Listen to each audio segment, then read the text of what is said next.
Ramadan Cendana dibantu oleh Puan Farida Ahadiah. Dan juga program ini juga kerjasama daripada bahagian pembangunan komuniti iaitu Pembangunan Masyarakat, MBTJ iaitu Puan Hajah Nurizan, Puan Rosmahwati dan juga Puan Nur Ain. Okey, tanpa buang masa, saya menjemput penceramah bagi program Sayangi Anak Anda Cegah Gangguan Seksual di kalangan kanak-kanak iaitu Puan Zuraidah binti Daud sebagai kaunselor Pejabat Kebajikan Masyarakat Daerah Batu Pahat. Silakan Puan. Bismillahirrahmanirrahim. Assalamualaikum, selamat pagi. Dengar suara saya tak? Dengar. Waalaikumsalam warahmatullahi. Salam, dengar. Suara okey tak? Okey, jelas. Okey, image pun okey? Okey. Cantik. Sebab saya nak rakam, kita dekat. Saya dah start rakam. Okey. Kita ada tolak tambah apa semua, saya rasa dalam 6 orang 7 orang kot untuk peserta luar ni. Kalau tengok dalam grup WhatsApp ada lebih kurang 25, so maknanya ni ada yang tak masuk. Lagi macam mana? Belum masuk lagi kan Lin?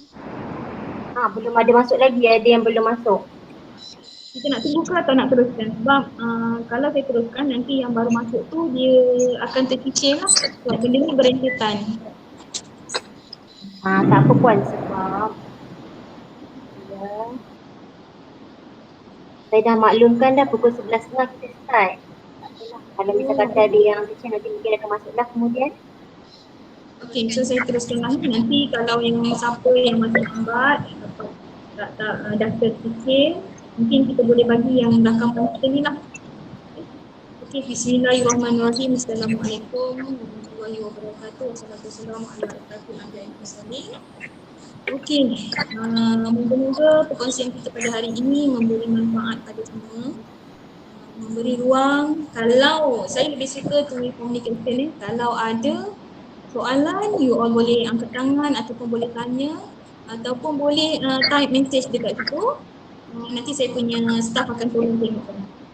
So kalau perlu jawab, saya akan jawab. Kalau tak, saya akan cari kemudian. Sebab kita akan tengok mana satu yang lebih-lebih ni lah.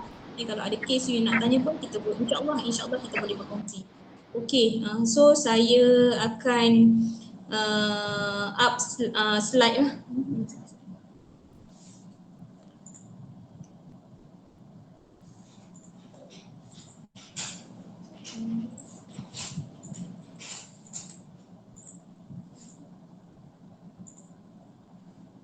Okey, nampak tak slide? Nampak. Nampak Puan? Okey. Okey. Jadi saya hari ni saya lebih nak bersantai-santai. Kalau ada apa-apa just cross je, just tanya ataupun kalau rasa macam ada sesuatu yang muskil tu just angkat tangan, tanya. Okey? Okey.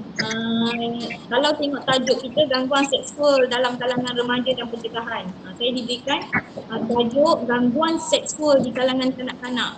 Dia lebih kurang samalah. Sebab apa saya up remaja ni? Sebab apa kan kejap lagi remaja kata kanak-kanak. Ramai remaja ni yang tak tahu dia orang tu dikategorikan sebagai kanak-kanak. Tapi kanak-kanak ni kalau ikut akta kanak-kanak bawah 18 tahun. 18 tahun satu hari pun dah tidak dikira kanak-kanak. Tapi 18 tahun ke bawah itu kanak-kanak. Cuma kalau dalam akta jenayah bila berkaitan dengan seksual atau rogol ni, dia 16 tahun dan ke bawah. 16 tahun satu hari tidak dikira di dalam akta jenayah kanak-kanak ni lah. Okey, itu kena jelas. Sebab saya ada kes, anak saya kena rogol, umur anak berapa? 17 tahun 3 bulan. Tak boleh. Itu dia tak akan buat prosedur rogol kanak-kanak. Dia akan buat prosedur biasa. Sama ada rogol ataupun suka sama suka. Itu yang orang banyak tak tahu. Anak saya kena rogol sebab bawah 18 tahun pergi bawa balik polis apa semua tutak-tutak, tak ada bukti, tak ada apa, rupanya suka sama suka, dah kes tak boleh bawa. Bila kes tak boleh bawa, mulalah marah ataupun tak faham. Okay, kena faham jelas ni. Kalau akta jenayah di bawah polis, di bawah apa semua, KDN apa semua, 16 tahun dan ke bawah. Kalau di bawah akta kanak-kanak untuk perlindungan, pemulihan, memang 18 tahun ke bawah. Okay? Okay. Saya kenalkan diri saya Zuraida binti Dawud, pegawai psikologi, kaunselor berdaftar dan saya juga ketua bahagian psikologi kaunseling di Pejabat Kebajikan Daerah Batu Pahat. Okey. Ini. Okey, apa itu gangguan seksual? Apa itu gangguan seksual? Okey, gangguan seksual ni okey, gangguan seksual ditakrif sebagai sebarang kelakuan yang tidak diingini yang berunsurkan seksual dan lucah. Okey, kepada seseorang yang boleh memberi kesan negatif ke atas semangat murid ataupun prestasi pembelajarannya. Okey, ini saya lebih tolong kepada murid lah. Okey, remaja kanak-kanak sama dalam sini. Okey, gangguan seksual meliputi sama ada secara lisan, bukan lisan, visual, psikologi atau fizikal. Yang ini semua termaktub dalam itulah. Jangan ingat bila bercakap lisan je ataupun bila kita lakukan secara fizikal je baru dianggap gangguan seksual. Okey, secara visual pun contoh kata dia send gambar ada yang kes kita Pak Wu baru kenal anak-anak dia lah. Pak Wu baru kenal send gambar video lucah. Itu secara visual lah, dia send video lucah, itu bukan secara lisan. Itu pun dikategorikan. Ataupun dia simpan video-video lucah. Itu pun inilah dinamakan gangguan seksual lah. Kau ambil ni simpan, nanti kita nak ni. Itu pun salah satu daripada gangguan seksual. Okay? Gangguan seksual boleh berlaku di mana-mana sahaja, seperti di rumah, kawasan awam atau tempat tinggal. Okay? Di mana-mana sahaja. Sekarang ni kita tambah satu lagi, di media sosial, di dalam WhatsApp, di dalam grup. Itu yang bukan fizikal, itu secara maya. Okay? Okay, next. Okay, risiko tersebut juga boleh berlaku di sekolah. Yang ini ada isu yang baru-baru ni, kes Ain Kapil Polo tu berlaku di sekolah lah. Okey, mangsa boleh jadi dalam kalangan kanak-kanak sekolah rendah ataupun sekolah menengah. Sekarang ni seawal umur 10 tahun, saya punya kes awal umur 10 tahun yang kita proceed mahkamah lah. Yang paling rendah tadika seawal 6 tahun. Yang ini kita tak proceed mahkamah, tapi kita panggil bersidang ibu bapa dan polis dengan wakil undang-undang. Itu kita tak bawa pergi mama sebabnya kita tak tahu. Budak-budak ni kadang-kadang dia ada dua kategori, sama ada betul benda tu berlaku, memang berlaku pada dia bercerita, ataupun benda tu sama ada dia visual, dia nampak tapi dia bercerita, ataupun kadang-kadang kanak-kanak ni dia ada hayalan. Daripada dia tengok, contoh dia tengok dia pernah tengok somebody buat dan dia berhayal sendiri dan dia mengatakan situasi tu. Ni nak kena jelas lah, sebab tu masa kes saya budak 6 tahun tu memang kita bersidang semua, kita panggil mak bapak, cikgu sekolah tadikah tu, kita panggil polis untuk kita tahu macam mana yang terbaik untuk anak ini. Okey, nanti kita akan pergi lebih lanjut. Okey, mereka ini pasti belum cukup dewasa untuk membuat pertimbangan bagi mengelakkan tragedi yang tidak diingini. Okay. Gangguan seksual turut menimbulkan suasana persekitaran pembelajaran yang salah, menakutkan, berasa terancam dan lain-lain. Okay. Siapa dekat sini yang follow kes Ain tu? Dia bila berlakunya dia orang panggil lawak lucah lah, berlaku di sekolah dan benda tu diviralkan, jadilah isu ada tekanan emosi untuk Ain ni, bila kawan-kawan pun alah kau ni cikgu gurau macam tu.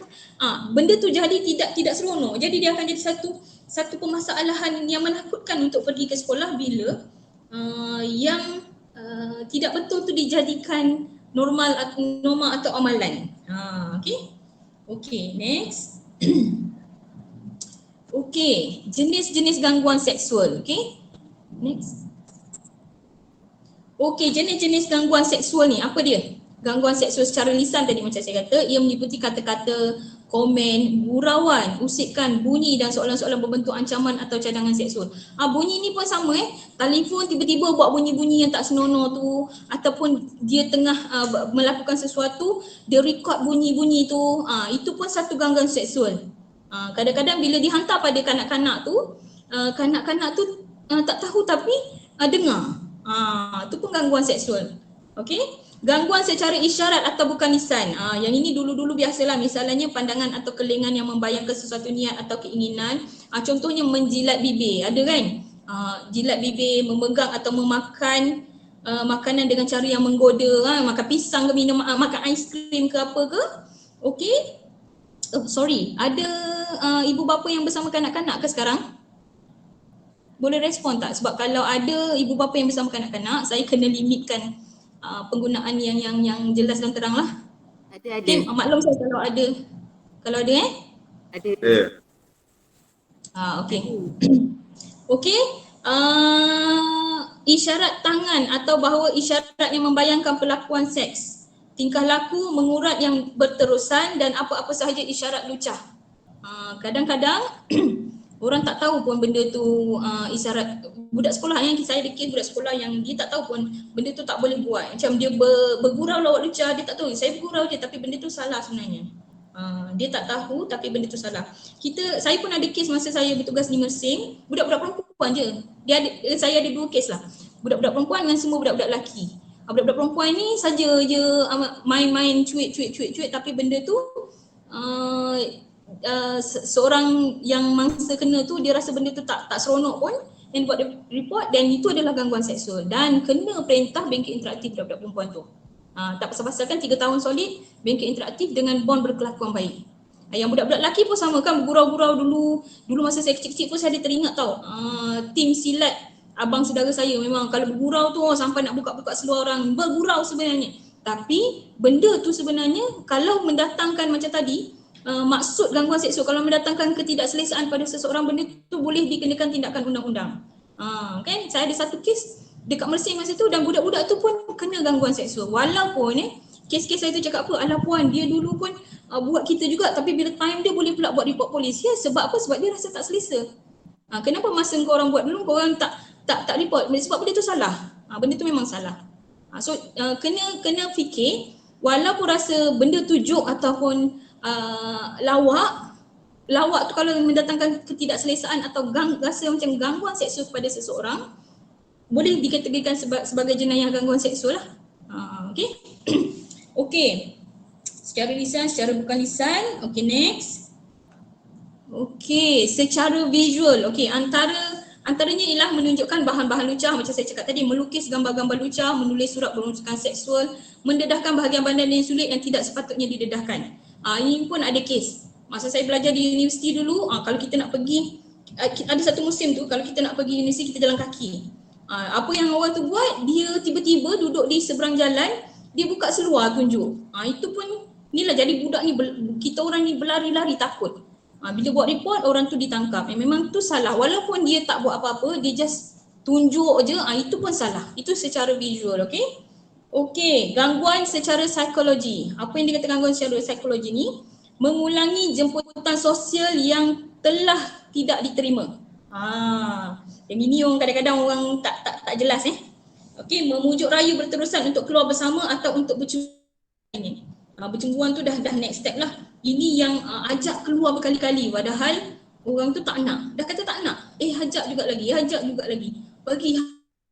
Bagi hantar hadiah untuk propose nak ajak keluar apa semua. Orang tu boleh report. Saya rasa saya mengalami gangguan secara psikologi lah.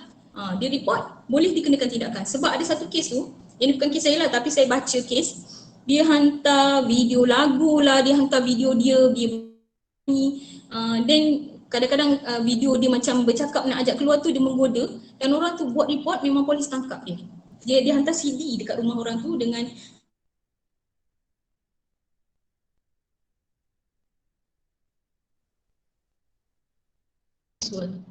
okay, kadang-kadang orang ingat benda tu macam tak ada apa-apa kan, tapi sebenarnya benda ni mendatangkan masalah.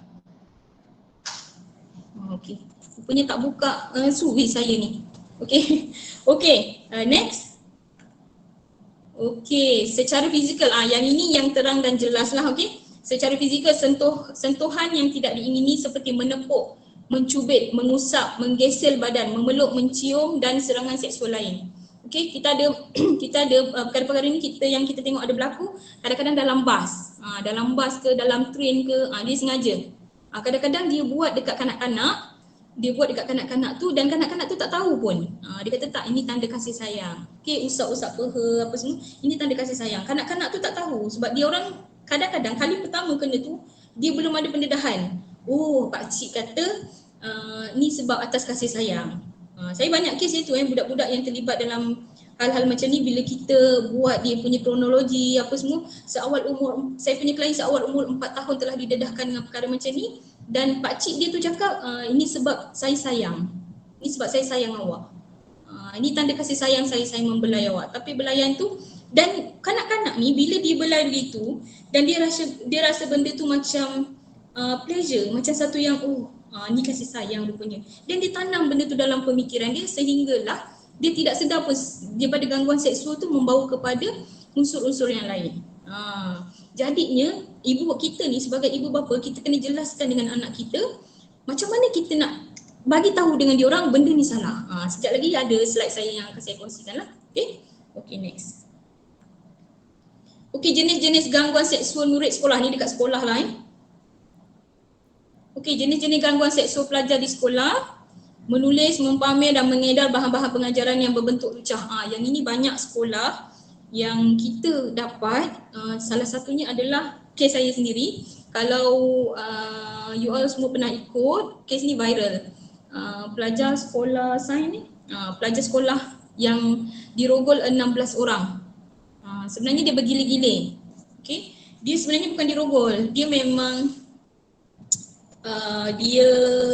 dia yang offer. Tapi sebab umur dia 16, masa tu umur dia 14 tahun. Dia di bawah 16 tahun dan semua yang 16 orang tu adalah pelajar sekolah juga dan yang lain tu kena tindakan. Memang kena tindakan. 10 orang tak salah saya, 10 orang yang kena tindakan, lagi 6 orang tu lepaslah sebab tak ada berlaku, rogol tu tak berlaku. Dia just biasa-biasa je. Rogol tu 10 orang yang memang berlaku rogol tu, seorang memang masuk hina geni dan sekarang ni sebab dia dah 18 tahun ke atas, dia menjalani hukuman seperti orang dewasa, masuk penjara lah. Sebab apa? Sebab tak mampu bayar bond. Yang lagi 9 orang ni bayar bond berkelakuan baik, dikenakan perintah blanket interaktif di bawah saya. Memang kita daripada apa? Daripada benda ni adalah daripada dia menulis, mempamer dan mengedar bahan-bahan lucah. Okey, tengok dengan kawan-kawan. Okey, tersebarnya dekat satu MRSM tu, dekat satu sekolah sains tu. Tersebarnya benda tu, okey, dia kontak dia. Sebenarnya daripada sebaran-sebaran tu sahaja. Okey, bercerita atau membuat lawak jenaka berbau lucah. Ni sama juga macam yang kes Ain tu lah. Berjenaka bila kawan-kawan pun rasa cikgu berjenaka tu perkara biasa dan diugut pula. Kau nanti aku rogol kau betul-betul daripada perkataan. Itu sebab orang tu menolak. Cuba bayangkan kalau orang tu melayan apa semua. Kes-kes saya ni banyak yang daripada dia layan. Try lah rogol ni. Kemudian daripada rogol tu bila dia akan mendekat, dia akan bagi hint-hint dengan bagi tulisan ke ataupun dia bagi video ke apa semua dan dia jadi macam groom. Dia groom anak-anak kita ni. Groom menjadi seorang yang menerima seksual tu, menerima gangguan seksual ni sebagai satu perkara biasa. Yang ini kena jelas Okey. Membuat pelakuan atau isyarat lucah. Okey. Yang ini biasalah. Saya rasa ibu bapa tahulah macam mana nak ni sebab saya kalau cakap nanti sebab ada anak-anak dalam ni kan. Kita banyak je kes. Tapi membuat pelakuan atau isyarat secara lucah ni termasuklah tunjuk jari tengah tu pun orang boleh buat report sebagai gangguan seksual. Jangan ingat tengok dekat TikTok banyak orang buat macam tu tak ada masalah, tak ada apa. Tapi kalau kita buat dan special kita tujukan pada seseorang tu dan dia buat report, memang kita boleh dijatuhkan atas seksyen jenayah di bawah gangguan seksual ni. Okey, mengejek atau menggelar pelajar dengan panggilan lucah. Ini pun sama. Kadang-kadang kita dulu-dulu pun memang sama kan. Ejek-ejek kita punya kawan-kawan dekat sekolah dengan nama-nama yang lucah apa semua. Tapi dulu tak ada masalah. Sekarang ni memang telah dikuatkuasakan bila ejekkan tu dan kanak-kanak tu ataupun kawan tu atau sahabat tu rasa benda tu tak mendatangkan keselesaan pada dia dan mendatangkan aib pada dia buat report pun boleh kena pada kita.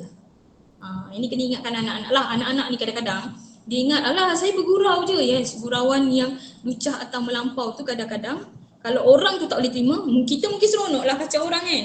Tapi orang tu tak boleh terima, dia buat report, benda tu boleh disabit kesalahan di bawah kita. Okay, jelas Okay, next. Okay, jenis-jenis gangguan lagi. Okay, memaksa atau mempengaruhi pelajar membuat perlakuan seksual. Yang ini pun kita banyak kes. Baru-baru awal tahun kot saya dapat kes. Tahfiz lah daripada tahfiz. Tapi kes daripada luar, bukan di Batu Pahat lah. Kes di luar untuk rujukan, untuk kita bantu. Di tahfiz. Okay, ustaz tu dia siapa anak-anak ni buat salah, dia punya hukuman adalah datang dekat pejabat, bogel ambil gambar. Dan mula-mula kan anak-anak ni tak ingatkan benda tu tak ada masalah lah, tapi bila dah ramai yang kena, benda tu satu kesalahan lah. Bila ambil gambar, dia dah jatuh pula dalam pornografi dan ustaz tu simpan untuk apa? Sepatutnya hukuman tu adalah hukuman yang berunsurkan yang lebih baik. Tapi bila datang, awak buat salah ni, tak bangun subuh, tak berjemaah apa semua, okey bogel ambil gambar. Jadi macam dah lain lah kan. Okey, mempengaruhi pelajar membuat perlakuan seksual ni selepas dah ambil gambar tu adalah 2-3 kes yang ni lah. Okey, menawarkan ganjaran tertentu atau upah atas perlakuan seksual. Yang ini yang budak bersama 16 orang tu pun sama. Okey. Okey, buat aku bagi kau top up RM20. Pun jadi. Tapi natijahnya dia tak tahu. Sebabnya yang bagi dia RM20 tu dia buat rakaman, dia cakap apa? Abang janji abang didik lepas ni. Jangan percaya dengan kata-kata tu. Okey? Tak adanya. Benda boleh buat duit dia kata. Buat apa nak didik betul? Bagi RM20, abang janji ni je abang rakam ni, nanti abang didik. Tak ada maknanya. Jangan percaya. Okey? Okey.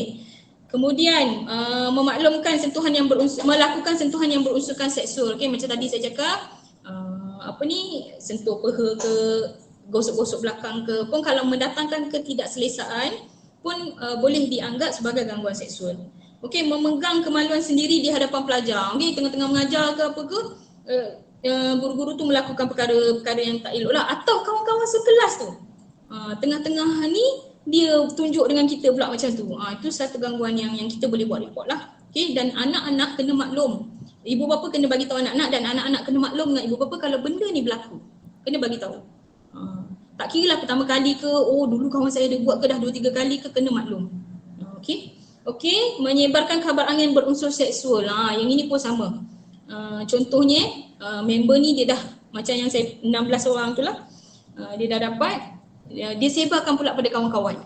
Ni nombor telefon budak ni, dia boleh servis apa semua. Pun satu daripada kesalahan jenayah. Okey. Okey, anggota sulit murid lelaki dan perempuan. Okey, ni kena ajar anak-anak, kena jelaskan. Okey. Okey, ni satu lagi. Sebelum ni pun saya pernah talk tentang perkara ni lah. Kalau ikutkan dulu macam anggota sulit murid perempuan yang tidak boleh dilihat atau disentuh oleh orang lain selain daripada dirinya sendiri, yang mana sewaktu hendak membersihkan diri. Itu kubur, dubur dan dada. Ini kena bagi tahu dengan anak-anak. Kalau dulu kita sediakan satu gambar, okey, kena tunjuk dengan dia. Kadang-kadang kanak-kanak ni dia apa tu kubur, apa tu dubur, yang mana tempat-tempat tu, kena sediakan satu gambar, tunjuk. Okey, ni orang lain tak boleh tengok, ni orang lain tak boleh tengok. Lukiskan gambar-gambar tu. Namun bagi murid perempuan, seluruh kawasan tubuhnya juga tidak boleh disentuh atau dilihat selain muka dan tangan oleh orang lain dengan sengaja, selain tujuan kecemasan dan kesihatan apabila diperlukan saja. Okey. Kalau dekat hospital dia ada kes-kes macam kena check sama ada betul ke dirohol ataupun ada masalah apa semua, doktor sendiri akan cakap, okey, ni doktor check untuk perubatan, untuk kes ni, untuk report polis apa semua. Tapi kalau orang lain nak check, tak ada surat polis ke apa ke, jangan bagi, doktor pesan macam tu. So ni kena pesan dengan anak-anak macam ni. Sebab apa? Kena cakap betul-betul. Saya teringat dulu bila kita di zaman-zaman saya ni dah nak masuk 40-an. Cikgu yang mengajar di sekolah ni ataupun ialah orang yang mengajar ni, dia akan cakap tidak jelas. Dia akan cakap anu, kadang-kadang anak-anak sekarang ni anu tu apa tak faham. Jangan bagi orang sentuh anu. Anu kat mana pula anu tu dia kata kan. Ada pula yang menggunakan ni jangan bagi orang sentuh bunga ni, jangan bagi orang sentuh bebek ni. Jadi kadang-kadang anak tu tak jelas. Jadi kena bagi tahu dia betul-betul. Kalau bagi tak tunjuk gambar rajah, okey. Kan ada kamus gambar rajah tu kan. Tunjuk yang ini orang tak boleh sentuh, ni orang tak boleh sentuh. Sebut nama dia betul-betul. Okey. Okey, next. Okey, anggota sulit murid lelaki. Anggota sulit murid lelaki yang tidak boleh dilihat atau disentuh oleh orang lain selain daripada dirinya sendiri, suatu hendak membersihkan diri, kubur dubuhlah, dua tu je lah.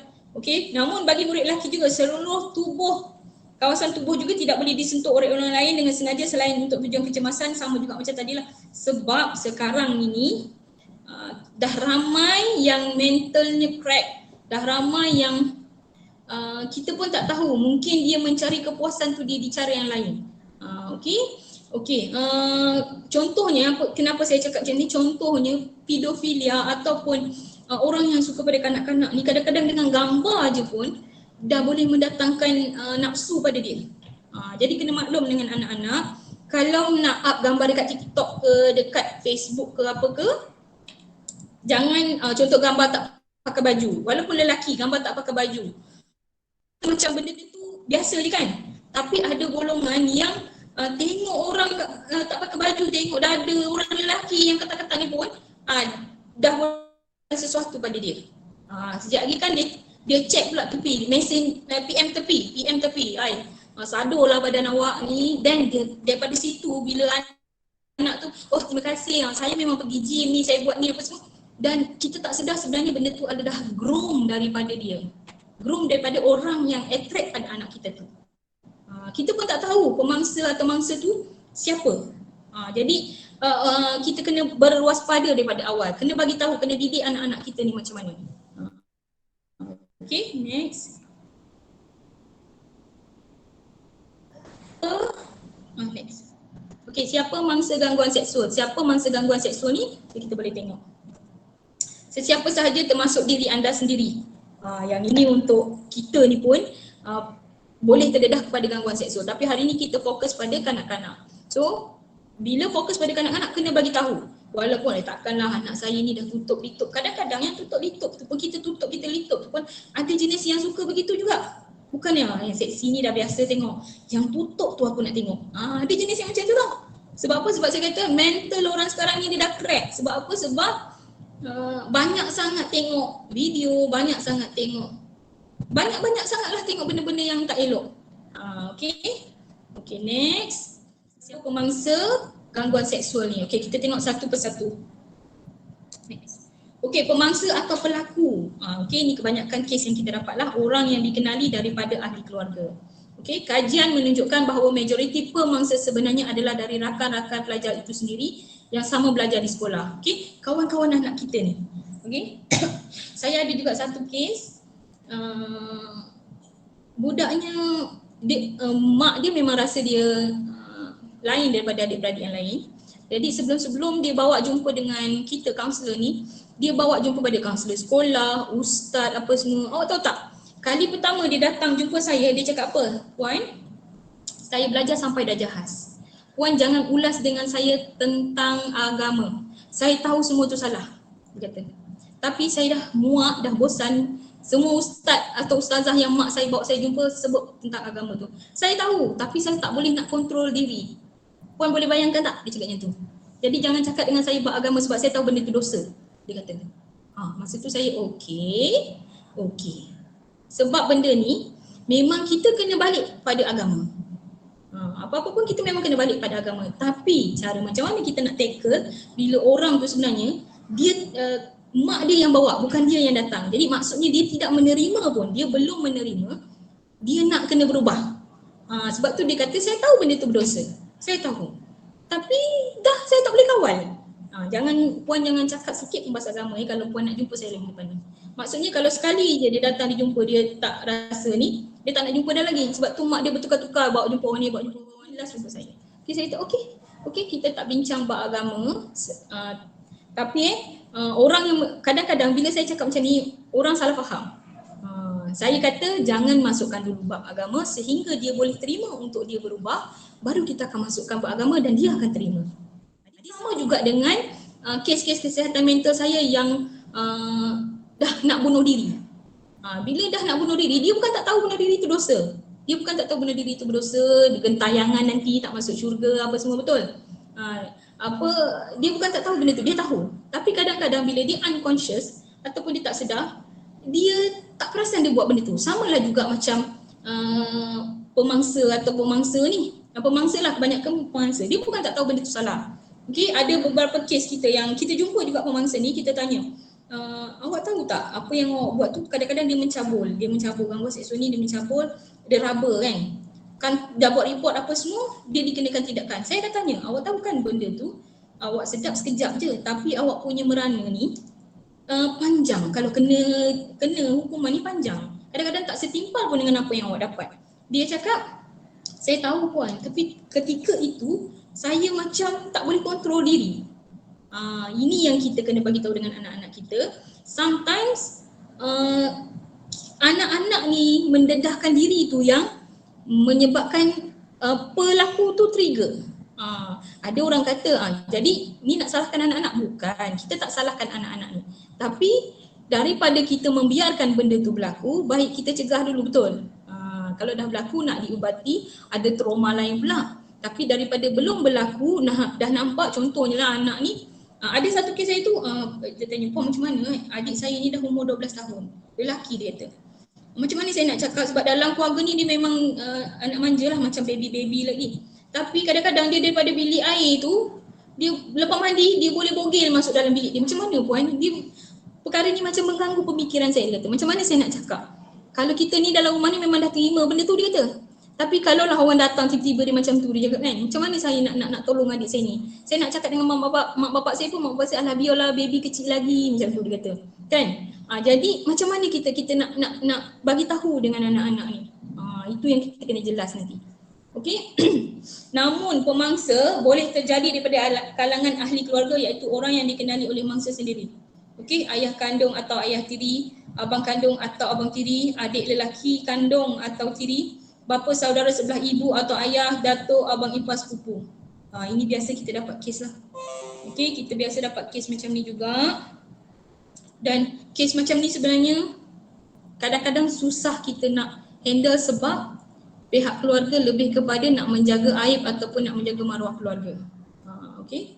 Baru-baru ni saya selamatkan seorang remaja lah. Okey.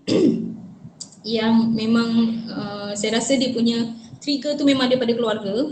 Tapi bila yang melakukan tu kawan bapak dia, yang kenal, bapak dia tak nak buat report polis. Jadi itu masalahnya. Kenapa kita kena educate, kita kena bagi tahu. Okey, puan baru-baru ni saya dapat juga kes kawan saya, dia punya adik ipar kandung, bapa kandung yang melakukan perkara tu pada anak. Jadinya dia pun rasa macam mana ni kak, dia kata, macam mana ni puan, saya nak bercakap, dia kata. Macam mana ni kak, dia kata, kalau saya cakap mak saya macam tak percaya, adik saya macam nak menangkan lelaki dia apa semua. So saya cakap, you sit down, then you kalau tak boleh kena asingkan. Kalau pelakunya adalah berlaku di dalam rumah, kena asingkan anak-anak tu, kena asingkan. Then rujuk pada JKM akan bantu, Jabatan Kebajikan Masyarakat akan bantu. Okay, next. Okay, pemangsa daripada, yang ini pemangsa daripada bukan ahli keluarga. Okay, bukan ahli keluarga, seperti jiran, rakan sendiri. Macam tadi saya cakap, jiran ni kadang-kadang, kenapa anak aku suka pergi sana, kejap lagi belanja gula-gula, coklat, apa semua. Kita pun ada kes ni dah mengandung baru tu, rupanya selalu pergi rumah Pak Mat tu, Pak Mat bagi gula-gula, aiskrim apa semua. Rupanya Pak Mat buat sesuatu yang tak elok. Tapi sebabnya anak-anak ni, dia di-groom yang benda ni adalah ni sebab saya sayang awak, ini saya bagi hadiah, sentuhan-sentuhan ni tak ada apa-apa ni. Ni sebab kita sayang, kan sayang, macam mak bapak kan sayang kan peluk anak apa semua. Jadi dia groom anak-anak tu, kena bagi tahu.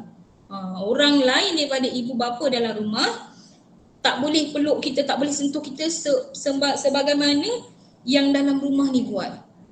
Okey, sebabnya yang dalam rumah ni pun kadang-kadang ada yang berlaku, so apatah lagi dengan orang luar. Okey, kena bagi tahu dengan anak-anak tu. Okey, jenis gangguan yang paling popular adalah ejekan seksual. Yang ini ke atas pelajar perempuan. Okey.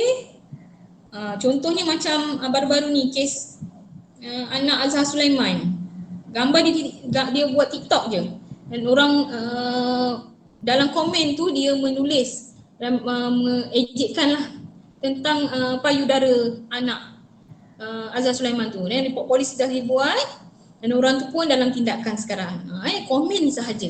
Tak kenal pun anak Azhar Sulaiman tu, tak pernah jumpa, tapi tahulah itu anak Azhar Sulaiman. Dia komen sebab dia rasa benda tu macam saja lawak-lawak macam tu kan.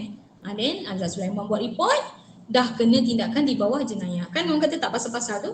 So kena berhati-hati, kena bagi tahu. Okay. Gangguan kepada pelajar lelaki pula boleh berlaku di asrama dan biasanya bercorak perlakuan homoseksual atau onani. Yang ini biasa juga kita dapat kes. Okay. Next. Okay, pemangsa atau pelaku dari golongan yang tidak dikenali.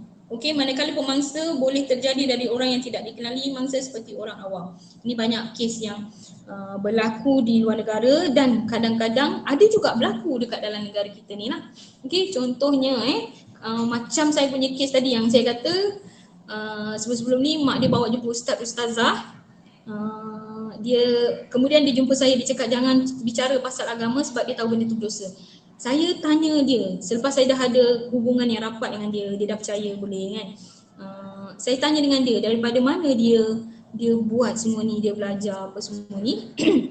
Dia kata ada satu group yang dia join, yang group tu macam abang-abang gitu dia kata. Dan mereka yang groom, tak kenal pun. 2-3 kali ajak jumpa. Okey, sebelum ajak jumpa tu buat video call. Dalam video call tu dia ajar anak tu nak macam ni, nak buat macam ni, nak gambar macam ni. Rupanya masa buat video call tu dalam anak tu berposing macam yang dikendaki, rupanya orang tu tangkap gambar. Dan dia ugut kalau kau tak nak jumpa aku, kau tak nak layan aku macam ni, aku sebarkan gambar.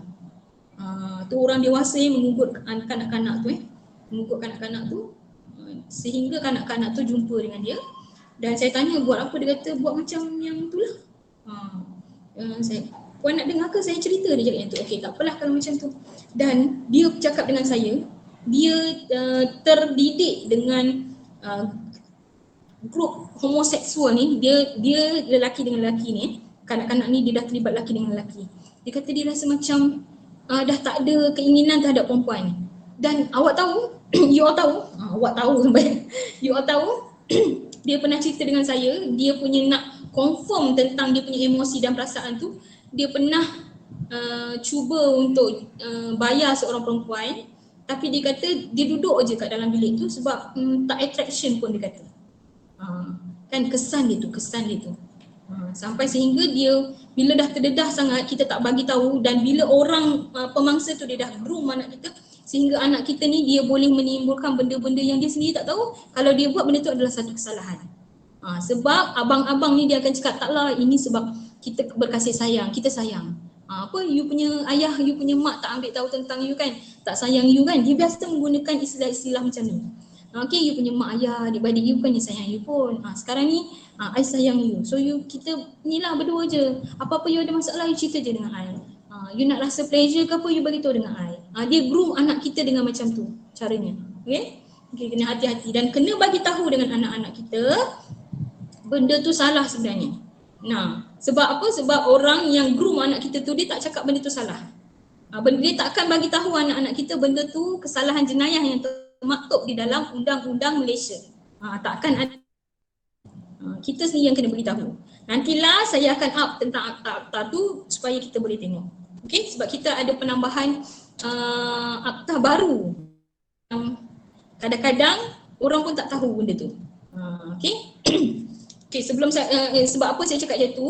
Sebelum saya ada kes yang memang tak tahu ada penambahan akta baru tu lah, perpindahan akta baru tu. So ni saya bagi tahu untuk semua, untuk yang lain-lain tahu jugalah untuk akta. Okey, next. Okey, diri anda sendiri boleh jadi pemangsa gangguan seksual. jika diri anda tidak dapat dikawal kan. Sometimes kita rasa benda tu dalam itu yang menjadikan pedofilia apa semua. Okay, next.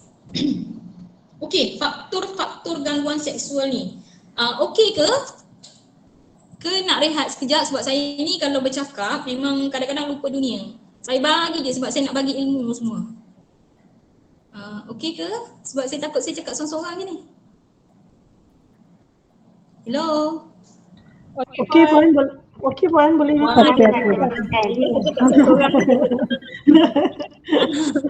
Dia kalau online ni dia memang macam syok sendiri kadang-kadang.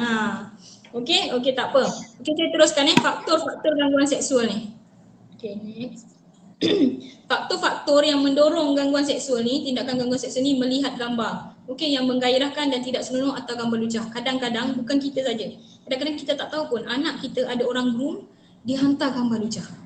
Dia hantar. Okay, saya beberapa kes kita yang kita uruskan, bila kita tengok dalam dia punya WhatsApp group ke apa kan anak-anak ni kadang-kadang anak-anak ni ada WhatsApp group tau kadang-kadang.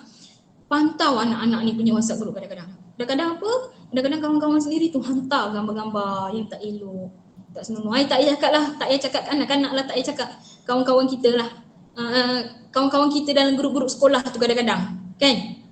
Orang-orang lelaki, orang perempuan ni kadang-kadang hantar gambar-gambar yang tak elok dalam grup sekolah, betul? Samalah juga apa yang berlaku pada kita ni, orang dewasa ni, kalau kita tak pantau anak-anak kita, benda tu pun berlaku dalam grup WhatsApp dia orang. Mana-mana anak-anak yang telah jadi kita ni, kita tengok memang pattern tu ada. Video, gambar, diorang anggap kadang-kadang benda ni melawak. Tapi bila ada orang respon, contoh kata si kanak-kanak lelaki ni bagi gambar, dia dapat gambar tu daripada handphone ayah dia ke apa ke, dia hantar gambar atau video dalam grup tu dan ada orang yang respon. Tak kira lah lelaki ke perempuan ke, kalau dia attraction pada perempuan, dia akan PM tepi. Oi, suka kau, aku hantar video tu apa semua. Last kali dia akan rapat-rapat, last kali nak tak kita buat macam tu, try. Itu groom, dia groom. Okay. Menonton filem yang mengandungkan aksi tidak senonoh, lucah atau aksi yang menggairahkan. Sebenarnya hantar video tu pun, simpan video tu pun ada akta yang boleh disabitkan kesalahan tu. Saya tak sediakan pula. Ada akta yang boleh disabitkan. Nanti ni yang online dengan saya ni semua ada dalam grup kan. Nanti saya akan bagi video tu, boleh tunjuk dengan anak-anak. Simpan gambar lucah ataupun video lucah di dalam handphone pun, kalau polis tangkap pun ada akta dia. Okay. Mendengar perbualan lucah yang berunsur seks. Dengar je pun. Contoh samalah macam cikgu yang bergurau lucah apa semua tu kan, anak-anak murid dengar, anak-anak murid pun sekali bila dalam grup tu ada yang tak selesa pun boleh diambil tindakan undang-undang. Okay. Next. Okay, ini sambungan daripada satu ni, 1.5 juta laman web lucah. Melayari laman web lucah. Okay. Ini satu kesalahan. Saya baru-baru ni ada ikut satu, bukan ikutlah, kita ada buat satu program dengan klien-klien bengkel interaktif yang kanak-kanak yang dikenakan tindakan undang-undang terhadap pelbagai kesalahan termasuk kesalahan seksual. Dalam talk tu, penceramah tu baru cakap, dia kata lah bukan susah pun nak akses laman web lucah ni, buat sekian. Saya dengan saya punya staff, saya tengok staff saya tengok saya, betul ke? Macam tu rupanya senang ni, sebab tak pernah tahu tau, dah nak masuk 4 series ni baru tahu rupanya macam tu senang. Patutlah senang orang cari. Sebab tu ada satu aplikasi yang kita boleh masuk dalam handphone anak-anak kita untuk block atau sekat daripada dia akses laman-laman web lucah tu. So boleh cari tu. Bila dia klik je, benda tu akan jadi tak boleh sambung, dia akan block terus. Yang itu penting buatlah. Sebab apa? Sebab kadang-kadang bukan 24 jam kita boleh pantau anak-anak kita. Kadang-kadang kalau kita tak bagi, kawan-kawan anak kita mungkin bagi. Kan? So awal-awal block dulu. Sebab apa? Dalam tu bila kita tanya seawal umur berapa dia orang tahu pasal seks apa semua ni, yang paling awal umur 10 tahun, yang dah terdedah paling awal umur 14 tahun. Yang dah terdedah yang pernah melakukan seawal umur 14 tahun. Okay, bahaya tu. Okay, next. Okey, melepak. Melepak, berada di satu tempat dengan membuang masa tanpa aktiviti berfaedah sambil berbual kosong yang memulakan dorongan aktiviti yang tidak sihat seperti perbualan tentang seks dan perkongsian gambar atau video lucah ni samalah. Okey, kita orang bukan buat apa-apa pun, kita lepak je. Sebenarnya lepak tu yang menjurus kepada lepak lelaki perempuan, pergaulan lelaki perempuan yang lepak ni, yang cakap-cakap ke menjurus kepada daripada lepak beramai-ramai menjadi kepada dua orang, menjadi kedua orang tu menjadi kepada dua orang yang disertai orang ketiga yang kita tak nampak. Itu yang mendorong kepada berlakunya benda-benda yang tidak elok. Okey, hiburan, membuang banyak masa pada aktiviti hiburan yang mengandungi banyak unsur seks tu seperti menonton video muzik, filem ganas, majalah hiburan serta banyak lagi. Anak saya ini pengalaman sendirilah anak saya. Sebelum tu saya ada ambil anak angkat umur 12 tahun. Saya cuba untuk selamatkan dia lah. Saya ambil dulu, duduk dengan saya sebulan. Tapi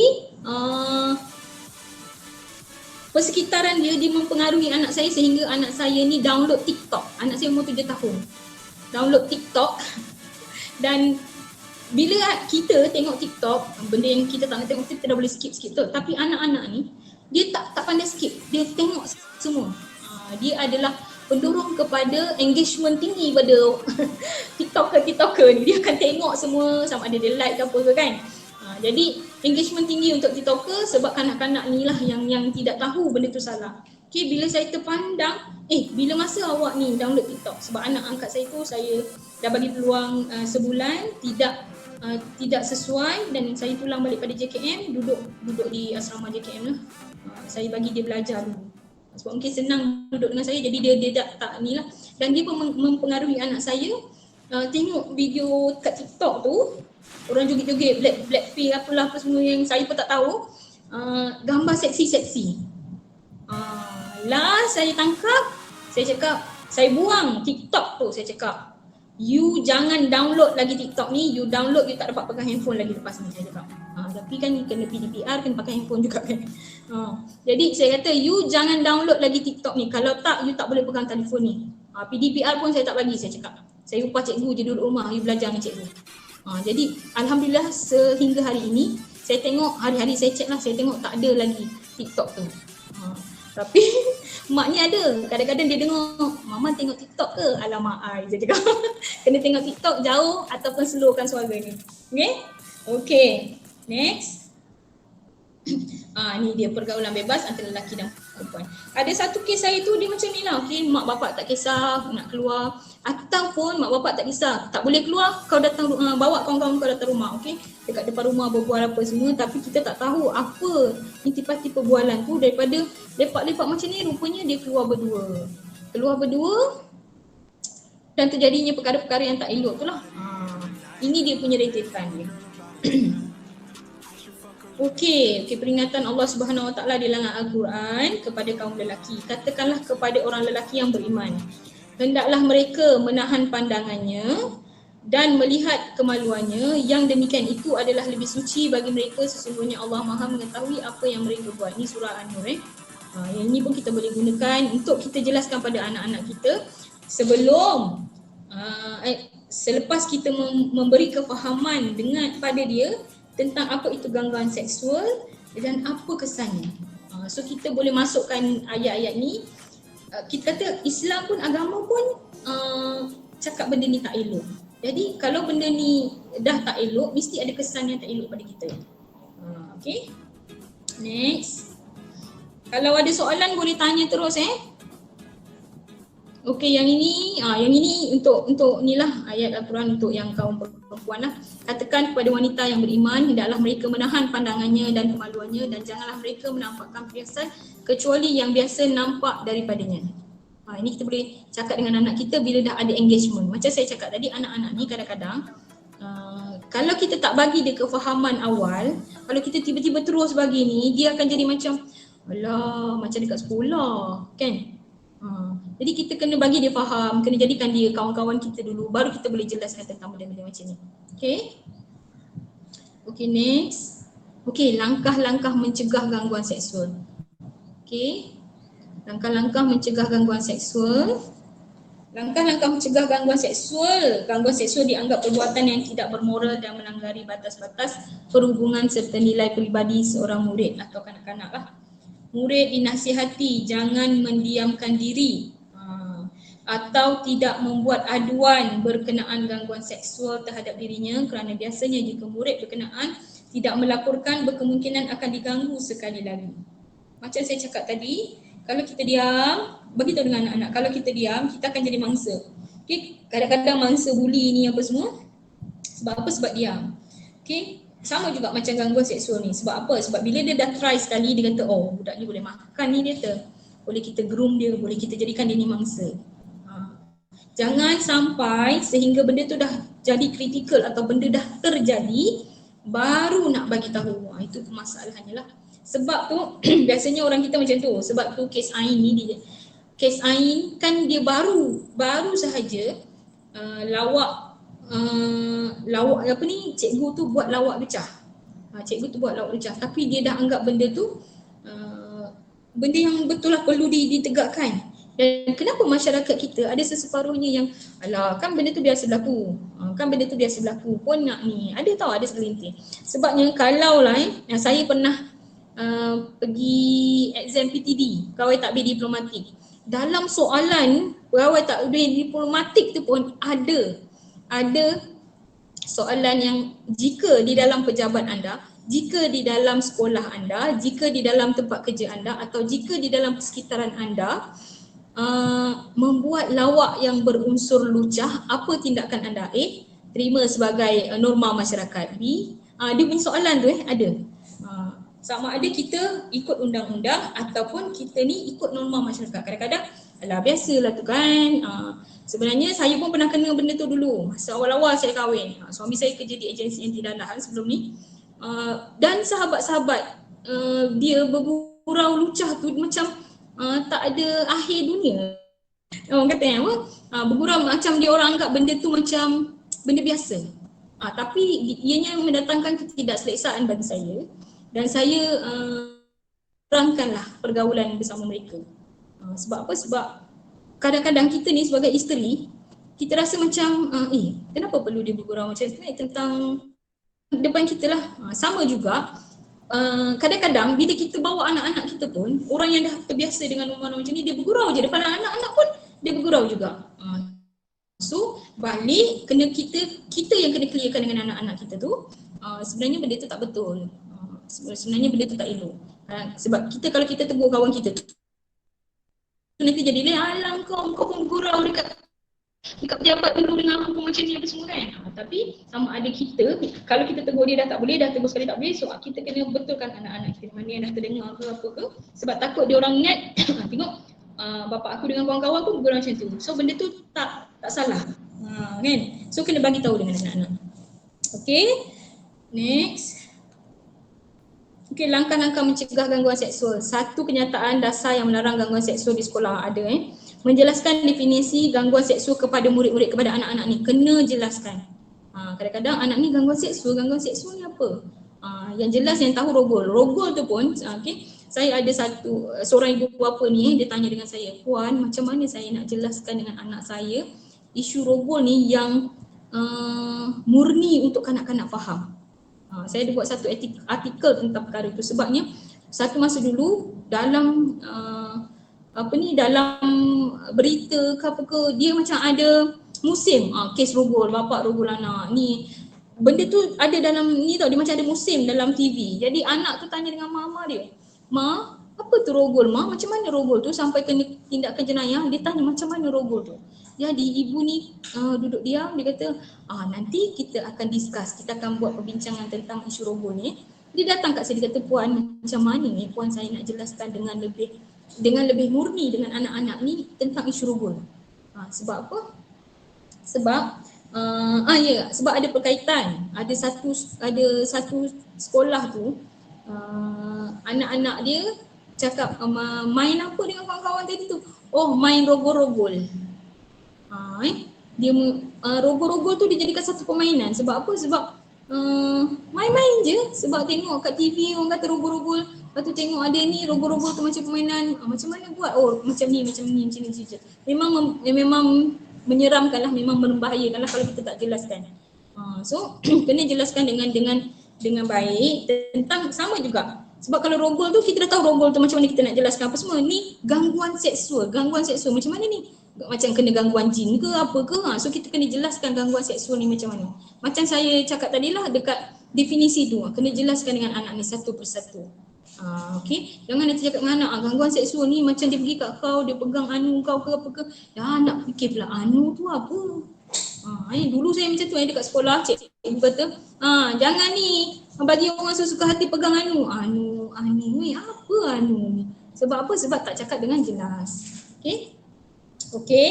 Membuat aduan kepada guru dengan segera. Kalau berlaku lah perkara ni, kena buat aduan lah. Okey. Peraturan disiplin dan hukuman terhadap pesalah dan juga terhadap mereka yang membuat aduan palsu. Ini pun sama. Kadang-kadang mungkin tak suka dekat orang tu, buat pula aduan palsu. Orang tu tak buat, tapi kita cakap dia ni buat gangguan seksual kat saya. Sama ada benda tu betul atau tidak, terpulang pada siasatan lah. Okey, langkah kelima, langkah-langkah perlindungan dan pemulihan kepada mangsa. Yang ini memanglah, saya ada satu kes dari tadi, satu kes. Tapi benda ni melibatkan isu yang saya ni lah, setiap isu yang ni saya. Seorang perempuan, dia berkurda lah cantik. Dan dia sebenarnya dalam fasa dah nak berkahwin tapi tunang. Jadi bila dah sampai waktu tu dia minta tunang dia tangguh. Kenapa ni?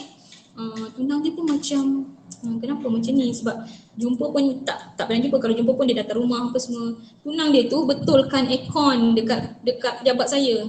Bila dia baca saya punya nama dekat pintu, masa dia betulkan aircon saya tu, dia berborak dengan saya. Lepas tu dia cakap, puan saya sebenarnya ada masalah ni. Saya pun tak tahu, pelik lah dengan tunang saya ni. Boleh ke saya suruh jumpa puan? Saya kata boleh. Jumpalah. Dan dia jumpa lah. Tunang dia datang jumpa saya. Rupanya dia cakap dia tunda perkahwinan tu sebab dia rasa macam tiba-tiba nak sampai dah nak dekat pada tarikh perkahwinan tu, dia rasa macam menggigil badan, menggeletar badan. Sebab apa? Dia pun tak tahu dia pun tak tahu. Saya cakap okey tak apa, cuba kita selusuri. Saya buat kronologi apa semua. Dia kata dekat universiti kita pergi kepada kehidupan dia lah satu persatu. Dekat universiti macam ni, dia kata dia memang tak boleh dekat dengan lelaki. Dia rasa macam tak selamat, dia kata. Saya kata kenapa? Bila duduk dalam grup macam perbincangan ke apa pun, dia tak boleh ada lelaki, dia kata. Dia tiba-tiba berpeluh macam dia takut. Bila kita go through lagi sampai ke zaman kanak-kanak dia, rupanya dia ada simpan unconscious mind. Sebab dia kata apa, saya tak tahulah benda ni betul berlaku ataupun saya mimpi, dia kata. Sebab apa yang berlaku tu saya minta dia ceritalah. Dia pun tak boleh bercerita dengan dia berada dalam nyata. Dia kalau dia buka mata dia macam kata dia tak ingat benda tu tapi dia takut. Tapi kita, saya pun buat, cuba you pejam mata, selawat apa semua, you ingat apa yang berlaku. Dan bila dia pejam mata tu, dia cerita satu. Di zaman kanak-kanak dia pernah pakcik saudara dia suruh dia buat macam ni. Sebab masa tu keluarga susah, dia kata. Mak letak dia dekat rumah nenek. Mak nenek yang jaga. So di rumah pakcik dia tu, pakcik dia suruh dia buat macam ni, buat macam mana. Dia cerita dengan saya. Dan bila dia buka mata tu, dia nangis. Dia kata, saya tak tahu puan, itu realiti ke atau dalam imajinasi saya je. Sebenarnya bila dia dah menghadapi trauma tu, orang panggil PTSD, post traumatic disorder tu, dia dah block benda tu dalam mind dia tapi dia simpan dalam unconscious mind dia. Sebab tu tubuh badan dia bereaksi bila ada berlaku dia dekat dengan lelaki apa semualah. Tapi dia tak sedar benda tu mimpi ataupun benda tu realiti, dia kata. Macam mana ni puan? Tapi dia kata kalau setiap kali pakcik dia tu sekarang ni dah besar, pakcik dia datang rumah dia tu, pakcik dia tu buat macam perkara biasa, macam tak ada apa berlaku pun. Jadi itu yang dia sendiri confused, benda tu berlaku atau imajinasi dia. Okay, bila kita pergi lagi dengan kita punya terapi apa semua, yes, benda tu berlaku. Dan dia kata dah dewasa ni takkan dia nak beritahu dengan mak bapak dia, baru dia beritahu. Dia kata mesti mak bapak tak percaya. So dia mengambil keputusan dia yang perlu merawat diri dia untuk dia meneruskan kehidupan. Supaya dia boleh kahwin. Kalau tak, dia tak boleh kahwin. Dia kata kalau dia tengok tunang dia tu, dia kata macam takut. Kawan biasa, tunang okey, macam berborak biasa. Tapi kalau nak ada komitmen macam nak kahwin tu kan, dia kata dia jadi macam tak tahu, tiba-tiba berpeluh-peluh macam takut, dia kata. Rupa-rupanya kesan daripada trauma yang berlaku masa dia kanak-kanak. Dan dia simpan benda tu dalam unconscious mind dia. Okey, ini kesannya lah. Okey. langkah-langkah perlindungan dan pemulihan nanti saya akan masuk dalam bab tu. Okey, program promosi dan pendidikan bagi memberi penerangan tentang dasar sekolah mengenai gangguan seksual dan meningkatkan kesedaran mengenai gangguan seksual dan akibat buruk kepada murid-murid atau kanak-kanak ni lah. Yang ini pun ibu bapa kena faham, kena jelaskan dengan anak-anak apa undang-undang, sebab apa yang kita kerajaan buat ni kita akan promosikan. Nanti saya akan inilah, kita ada dua kuat pasukan tindakan undang-undang dan juga kita ada advokasi. Macam kita tengah buat ni, kita bagi ceramah, kita bagi maklumat, ini adalah advokasi. Okey. Okey, next. Okey, keutamaan meninggalkan perbuatan keji. Yang ini kita boleh bagi dekat anak-anak kita lah, dan janganlah kamu mendekati zina, sesungguhnya zina itu adalah satu perbuatan yang keji dan satu jalan yang buruk. Okey. Okey. Boleh saya teruskan ke? Boleh Puan. Ada tahu kanak-kanak di situ. Seronok, you all boleh join. Okey. Siapa yang join dengan anak-anak? Boleh sumbang sikit suara anak-anak tak? Say hi. Sihat Puan. Malu. Malu tadi. Okey, good. Bagus. Alhamdulillah. Alhamdulillah. Seronok saya. Hai. Oh, kena gambar dia bagi. Terbaik.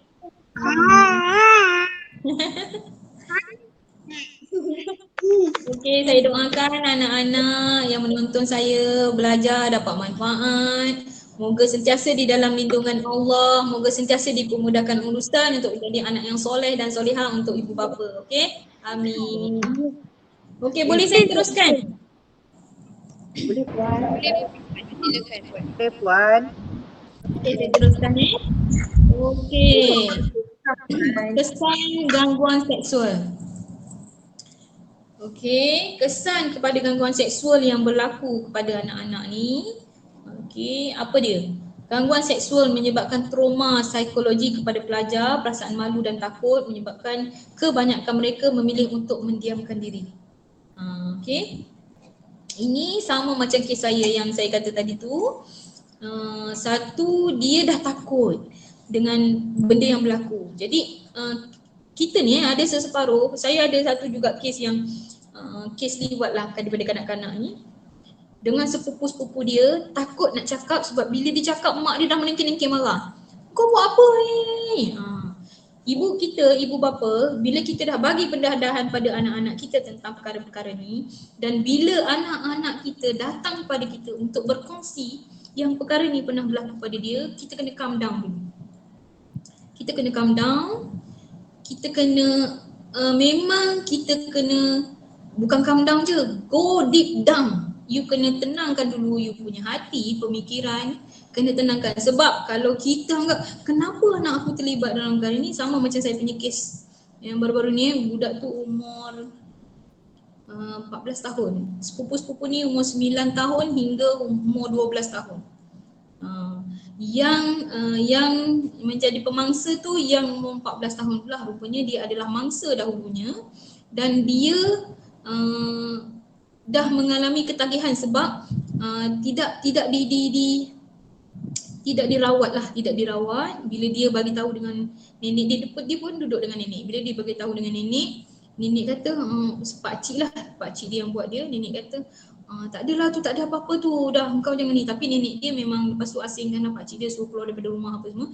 Tapi trauma yang dia hadapi tu nenek tak tangani. Tak bawa jumpa pakar ke, tak bawa. Jadi dia dah selesa. Sebelum tu dia dah selesa dengan keadaan tu. Pakcik sayang dia, belai dia dengan cara macam ni. Dan dia develop dah, dia dah di-groom dan dia dah develop personality tu dia sebagai pemangsa. Jadi bila dia tak dapat benda tu, dia mencari pula sepupu-sepupu dia ni untuk dulu abang ni buat saya macam ni. Seronok tau dia cakap. Dia sebenarnya dia tak sedar benda tu dia groom. Dan dia buat dengan sepupu-sepupu yang lain umur 9 hingga 12 tahun. Jadi bila salah seorang daripada kanak-kanak ni bagi tahu dengan mak dia menjerit marah dulu. Lepas tu ambil semua sepupu-sepupu ni, siapa yang tak cakap ni pukul. itu mendatangkan ketakutan bagi kanak-kanak tu, dan sama ada kalau aku cakap benda betul, mesti kena marah. Kan? Mesti kena pukul. Jadi tak apalah kita simpan benda ni. Dia pula ni. Kita simpan benda ni. Jangan cakap, nanti kita kena marah, nanti kita kena pukul. Okey, tak, sebab dia sepupu-sepupu, tak kena pukul dengan mak sendiri, kena pukul dengan makcik jadi. Kan, kena marah dengan makcik pula. Tak apa, kita simpan. Sampai satu tahap, alhamdulillah, salah seorang daripada adik-beradik itulah makcik tu, dia pernah ikut saya punya kursus apa semua, dan dia tanya dengan saya macam mana masa mula-mula memang anak ni cakap, anak saudara dia cakap benda ni berlaku, tapi bila kita panggil ramai-ramai masing-masing pakat, tak adalah, kita tipu je ni apa semua, macam mana. Kanak-kanak ni kalau sekali dia dah cakap benda tu sebenarnya betul, tapi kenapa dia sorok? Sebab penerimaan kita ni, kita marah dulu, jadi kanak-kanak ni takut. Kalau cakap betul kena marah, jadi tak payahlah kita cakap betul, dia cakap yang tu. Kanak-kanak ni dia defend mechanism dia tinggi sikit. Okay?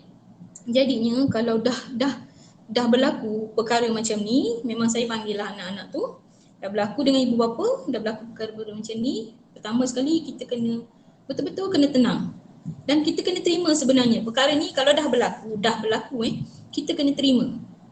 Dan kita tak boleh pun patah balik kepada hari itu atau kejadian itu. Jadi kenapa kita nak marah? Sepatutnya dah berlaku, kita kena terima dan kita kena betulkan. Kita kena betulkan pemikiran anak-anak ni. Kita kena bagi tahu. Okey, tak apa, itu kesalahan yang telah awak buat. Tapi lepas ni kita tak boleh buat. Cuba awak bagi tahu apa yang awak buat tu supaya kita boleh tengok satu persatu salah ke betul benda tu. Okey, tengok satu persatu, buat macam ni, dia buat macam ni, dia buat ini salah. Ini salah.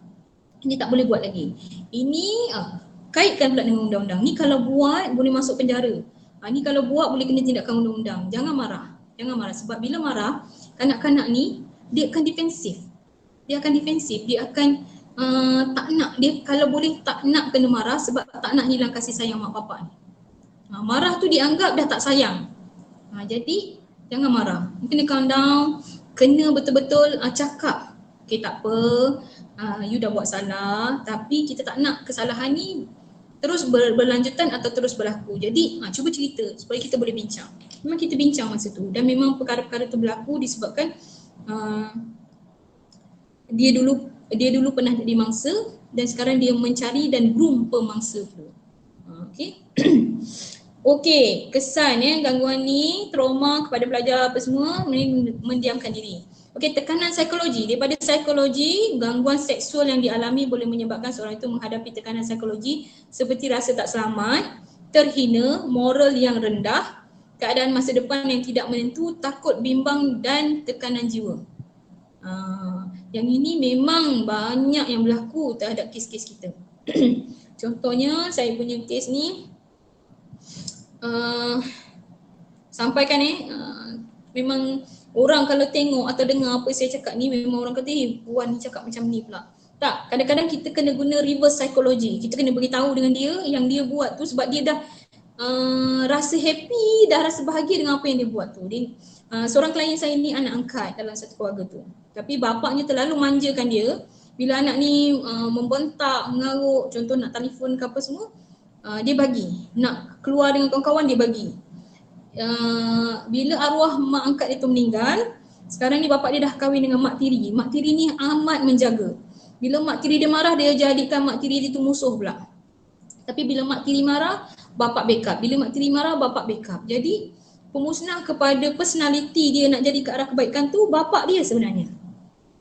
Okay. Sebab apa, bila saya tanya dengan bapak dia, dia kata apa, saya penat lah, saya malas nak dengar bising-bising dalam rumah saya tu. Jadi apa dia nak, saya bagi. Perkara macam tu tak elok lah. Sebabnya daripada apa yang berlaku, yang bapak dia ni manjakan dia sangat, dia dah bersosial dengan orang dekat luar.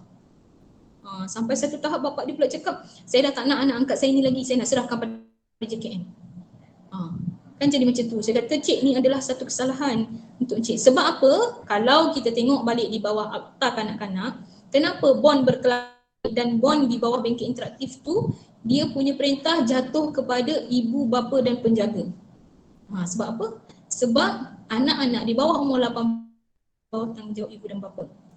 Kena bagi tahu dengan anak-anak suka ke tengok mak dengan ayah ni masuk penjara? Sebab kalau awak yang buat kesalahan tu, awak dihantar dengan akhlak tapi mak dengan ayah masuk penjara.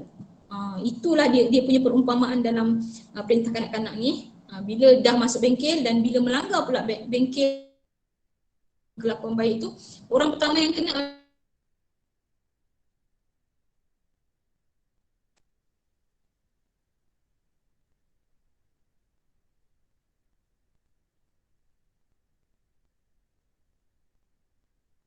anak-anak tu. Tak apalah, tak ada apa pun, pergi bengkel interaktif bayar denda dah.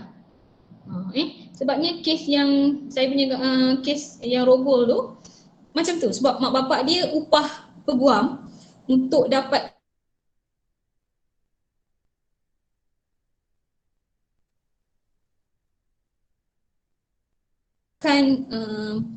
hukuman yang paling ringan lah. Bengkel interaktif tak tahu natijahnya. Bila datang jumpa dengan saya, sebab bengkel interaktif tu mak bapak atau penjaga lah salah seorang kena datang dengan anak-anak. Dan datang bagi tahu anak saya macam ni anak saya, sebab tu saya upah peguam anak saya ni. Tapi polis masa tu dah geram sangat, masa dekat dalam mahkamah kanak-kanak tu, polis up gambar dengan video yang melibatkan anak dia, baru dia orang diam. Dan okey, ini detiknya kita perlu mengubah anak-anak kita. Dan bila datang jumpa dengan saya pun, masing-masing, sebab ada yang golongan profesional yang macam saya tak rasa anak saya buat. Tapi anak-anak dah mengaku ni. Anak-anak dah mengaku. Sebab apa? Sebab ibu bapa tak terima keadaan tu. Kenapa? Kenapa buat? Nak marah anak, sayang anak. Jadi marah pada keadaan, dia marah pada keadaan tak mahu menerima perkara tu, itu yang menyebabkan anak pun tak ada tune untuk berubah. Itu bahaya. Okay? Memang kena jelas. Sebab tu ibu bapa kena jelas dulu sebelum terangkan pada anak-anak. Okay? Kena bagi tahu dengan anak-anak tu. Okay, jika keadaan ini dibiarkan berlarutan, ia akan memberi musibah dan kesan yang buruk kepada perkembangan dan kesejahteraan hidup individu berkenaan. Sama macam kes saya tadilah. Okay? Bila dia membesar, dia fikir pula, kenapa dia tak boleh? Badan dia bereaksi terhadap pergaulan dia dengan lelaki. Dia pun tak tahu, unconscious dia tu sebenarnya dah develop protection untuk diri dia. Okay? Kita ada klien yang kanak-kanak lagi, bila kita ambil untuk selamatkan dengan polis-polis lelaki, dia takut. Tapi kalau polis perempuan, dia datang peluk. Sebab apa? Sebab dia mangsa kepada gangguan seksual, pencabulan apa semua ni. Orang lelaki yang dikenali buat, kawan bapak dia apa semua. Okay. Gangguan seksual menyebabkan next. Okay. Tekanan sosial dan jiwa di sekolah atau di rumah disebabkan keadaan yang negatif, tidak selamat, bimbang dan tandus dengan unsur-unsur penyayang. Okay. Ini tadi yang kat rumah lah. Okay, mungkin ayah dia, kita ada kes juga ayah saya baru selamatkan. Memang kita selamatkan seorang remaja ni, memang kita ambil di bawah pusat perlindungan kita lah. Sebabnya ada unsur-unsur ugutan yang ayah pun melakukan. Jadi memang masa tu untuk keselamatan kanak-kanak, kita memang asingkan dia daripada keluarga. Okay, sebab apa? Sebab ayah kata ini adalah tanda kasih sayang ayah pada awak, dan apa yang awak perlu buat untuk ayah adalah tanda kasih sayang awak pada ayah. Okay. Sama juga dengan pakcik, okay, dengan sepupu ke. Okay, saya ada kes yang sepupu tu sampai mengandung. Dia budak tu dia OKU, dia lembam. Dan sepupu dia yang pada permulaan kita tak detect dia tu lembam. Kita ingat dia ni memang sosial, kita ingat dia ni memang pun sama-sama menghayati benda tu dengan sepupu dia lah. Tapi rupanya bila kita buat ujian, kita hantar pada psikiatri, rupanya dia ni lembam. Jadi penerimaan dia yang sepupu dia kata, ni sebab aku sayang kat engkau, dan kalau kau sayang kat aku, kau kena buktikan. Rupanya sebab dia OKU lembam, so dia menerima benda tu sebagai sesuatu yang baik lah, yang unsur-unsur penyayang lah, bukannya unsur yang tidak baik. Itu groom yang tak elok daripada ni lah. Okay, kesan negatif yang menjejaskan suasana perhubungan yang harmoni di sekolah ataupun di rumah lah. Okay. Next. Okay, tekanan emosi. Individu yang mengalami gangguan seksual juga dikatakan akan mudah mengalami stres. kegelisahan, kemurungan, panas baran, mudah menangis, hilang maruah, cepat meradang dan hilang rasa hormat pada diri sendiri. Perasaan aib dan malu juga akan turut menyelubungi mangsa. Yang ini banyak sangat berlaku dengan klien-klien ataupun ada satu grup yang saya masuk dalam tu memang depression apa semua kan. Kebanyakan mereka ni mengalami masalah kesihatan mental, trauma, PTSD, anxiety, depression. Kebanyakannya adalah mangsa-mangsa serangan seksual di zaman kanak-kanak yang tidak diselamatkan dan tidak diberitahu tentang baik buruk dan tidak trauma tu tidak ditangani dengan sempurna. Sampai satu tahap dia terpaksa makan ubat untuk stabilkan emosi dan perasaan dia. Sampai kan satu tahap tu bila dia cakap orang lain semua beruntung, saya je yang tak beruntung sebab saya jadi mangsa yang tidak diselamatkan. Okay. Next. Okay, yang ini. Yang ini kita dah nak tiba ke hujung-hujung ni lah. Ada soalan tak sebelum saya masuk peranan ni? Ada yang nak bertanya apa-apa?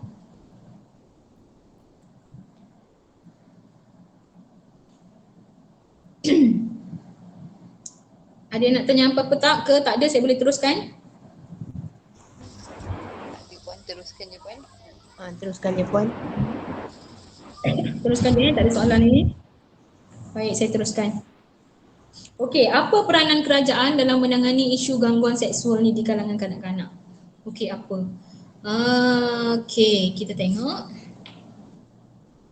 Okey, ni ada dua yang memang core business kita adalah penguatkuasaan undang-undang. Yang ni memang Akta, bermaktub kepada Akta, Akta Kanak-kanak, Akta 792, nanti saya akan ulaslah selepas ni. Okey, yang ini Akta dan yang kedua advokasi. Advokasi ni apa yang kita tengah lakukan sekarang ni, kita implement pada masyarakat, kita bagi pendedahan pada masyarakat, kita bagi video grafik lah, kita bagi video pendek lah, kita bagi drama pendek lah, kita bagi macam-macam untuk memberi ilmu dan menyedarkan masyarakat. Okey, ini apa yang berlaku, apa yang kerajaan bantu. Dan selain tu kalau di bawah KPWKM sendiri, di bawah JKM itu sendiri, kita ada pemulihan dan perlindungan kepada mangsa. Bukan mangsa saja kepada pemangsa pun kita ada buat pemulihan, tapi kita tak buat perlindungan lah, kita buat pemulihan. Kita bantu dia sebabnya kebanyakan pemangsa kita ni yang berlaku ni kadang-kadang dulunya dia adalah mangsa yang tidak ditangani dengan sempurna.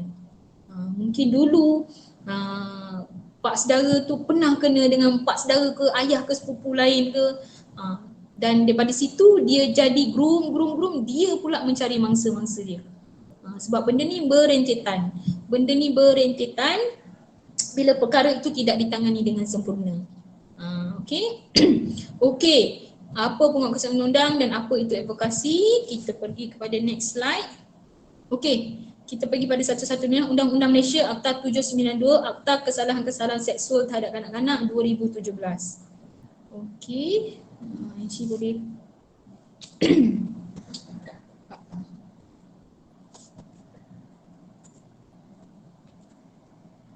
okey, kita tengok dulu satu persatu tentang akta ni. Nampak tak? Nampak. Okey, nampak.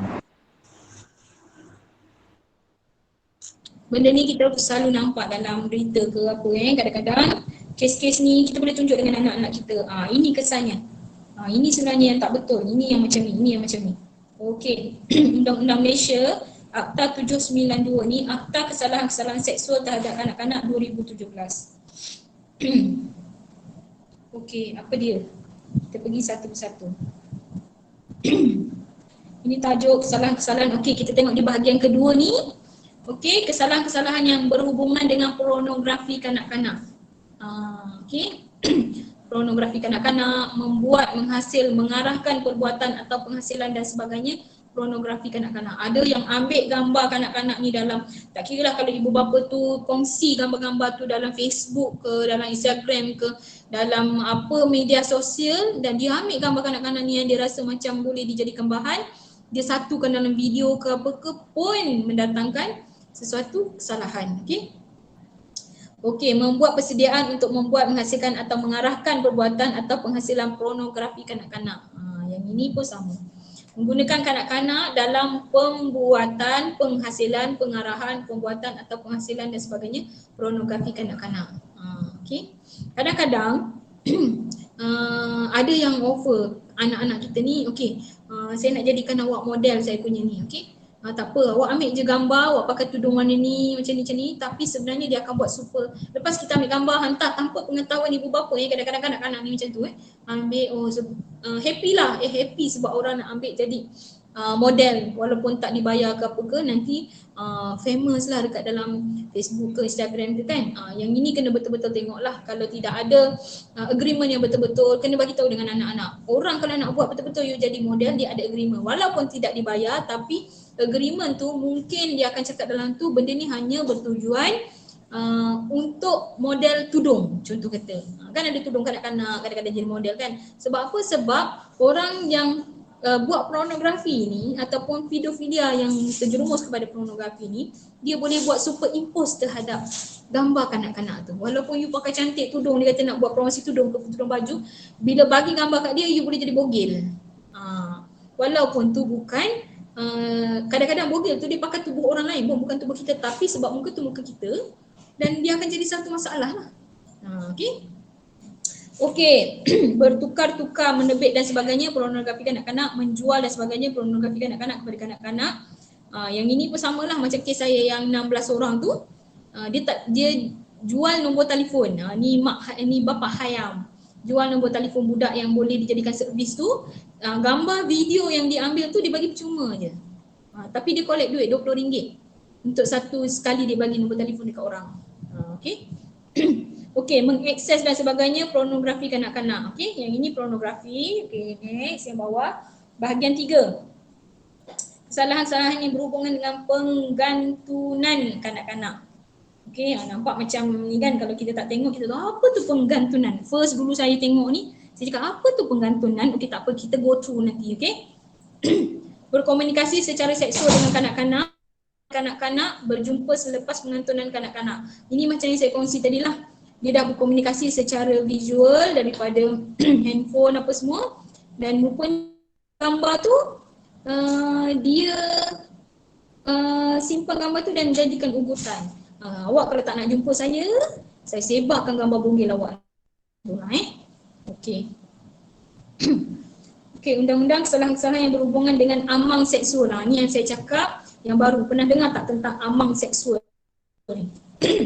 Kes yang mula tak salah saya tahun 2 tahun lepas kot, pasal kes amang seksual yang masuk TV ni. Okey, amang seksual fizikal atas kanak-kanak, amang fizikal atas kanak-kanak. Okey. Okey, orang yang mempunyai hubungan amanah, yang jaga amanah lah, bukan seksual lah, okey. Yang lain saya rasa tak ada kaitan dengan seksual. Itu semua yang berkaitan dengan amanah kepada kanak-kanak. Okey, kita go through tentang apa tadi tu, pornografi dengan pengantunan kanak-kanak dan juga amang seksual. Ni yang barulah Okey. Bawah. Okey, pornografi ni nanti saya pun akan masukkan dalam grup, so boleh tengok apa semua pornografi macam yang saya cakap tadi itulah pornografi kanak-kanak. Artinya apa-apa gambaran yang keseluruhannya atau sebagainya sama ada dalam bentuk visual, audio atau bertulis, atau gabungan bentuk visual, audio atau bertulis melalui apa-apa cara termasuk tetapi tidak terhad kepada cara elektronik sahaja. Mechanical, digital, optik atau magnetik, atau dihasilkan secara manual atau gabungan apa-apa cara adalah mengenai seorang kanak-kanak yang melakukan satu perkara seksual secara terang-terangan. Okey. Okey, perlakuan ni sampai B. Okey, perlakuan seksual secara terang-terangan termasuk simulat persetubuhan atau perbuatan yang memberahikan, termasuk kontak fizikal yang melibatkan alat kelamin dan alat kelamin, mulut. Okey, ada kes kita, bukan kes saya lah. Ada kes yang saya rasa saya follow tu, yang saja buat video kanak-kanak kecil ni, anak dia dengan sepupu dia bercium. Dan dia buat video tu, dia kata kanak-kanak pun dah pandai. Itu pun salah satu daripada groom boleh, kalau contohnya lah sepupu dia tu punya mak, kau up video anak aku bercium dengan anak kau ni, mak dia buat report pun salah satu daripada tu adalah jenayah. Jangan ingat kita ambil gambar budak-budak ni suka-suka macam tu saja nak budak-budak ni macam ni. No. Kalau orang tak selesa dengan keadaan tu, bukan tu saja. Yang baru-baru ni viral pengasas kosmetik. Kan pengasas kosmetik yang ambil video dengan anak angkat dia di tahfiz yang cium mulut tu. Itu pun salah satu daripadanya dikategorikan di bawah gangguan seksual. Walaupun budak tu dan yang berlaku tu dia rasa selesa, tapi video tu masyarakat tonton dan rasa tidak selesa dan rasa tidak mendatangkan bahaya untuk anak-anak yang tengok ni ingat benda tu betul, pun boleh buat report dan kena. Pengasas tu kena. Walaupun yang berdua tu selesa, tapi bila you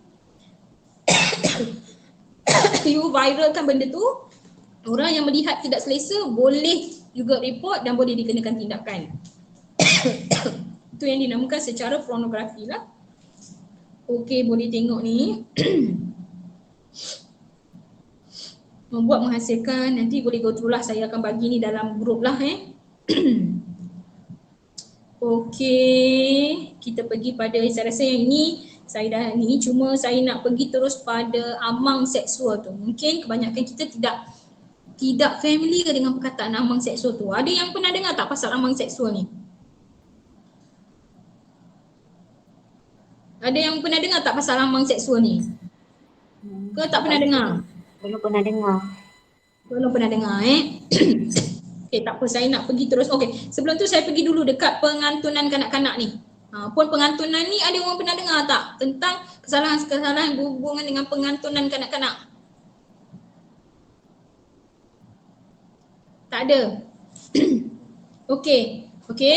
Pengantunan kanak-kanak ni berkomunikasi secara seksual dengan kanak-kanak.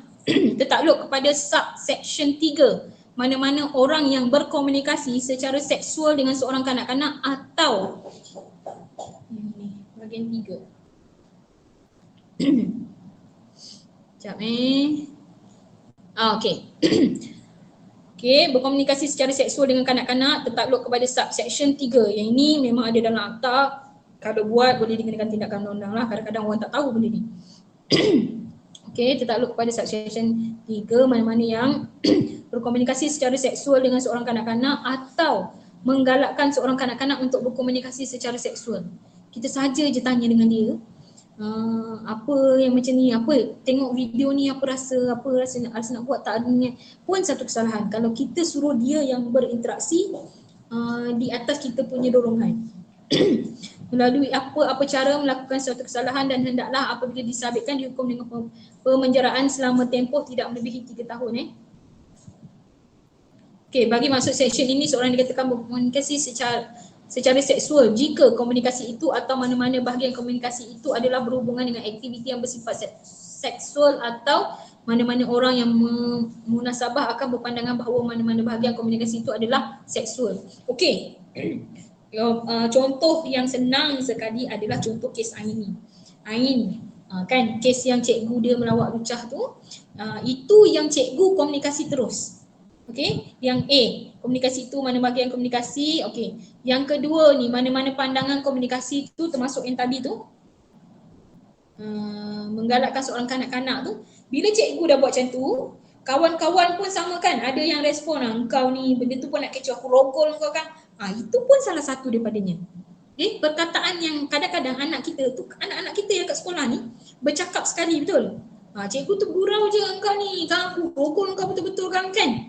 Itu pun adalah satu kesalahan. Kena pesan dengan anak-anak ni, jangan suka-suka cakap dengan orang macam tu. Bila orang tak selesa, tiba-tiba tak pasal-pasal kena tindakan undang-undang. Sekali je pun cakap. Sekali je. Sebab apa? Sebab nak backup cikgu tu, sebab suka cikgu tu bergurau je. Aku pun tahu cikgu tu bergurau. Semua orang tahu cikgu tu bergurau. Tapi kalau orang yang kena tu tak selesa, dia adalah satu kesalahan. Dan kawan yang cakap, lah cikgu tu bergurau je, kau jangan sampai aku rogol kau betul-betul. Pun dikenakan tindakan. Okey? Okey. Pengantunan kanak-kanak ni mana-mana orang yang berkomunikasi, bawah sikit. Seksi 12. Okey. Mana-mana orang yang berkomunikasi melalui apa-apa cara dengan seorang kanak-kanak dengan niat untuk melakukan atau untuk memudahkan pelakuan mana-mana kesalahan di bawah seksyen 5, 6, 7, 8, 14 atau 15 atau mana-mana kesalahan yang dinyatakan dalam jadual terhadap kanak-kanak itu melakukan satu kesalahan dan hendaklah apabila disabitkan dihukum dengan pemenjaraan selama tempoh tidak melebihi 5 tahun dan boleh juga dikenakan hukuman sebat.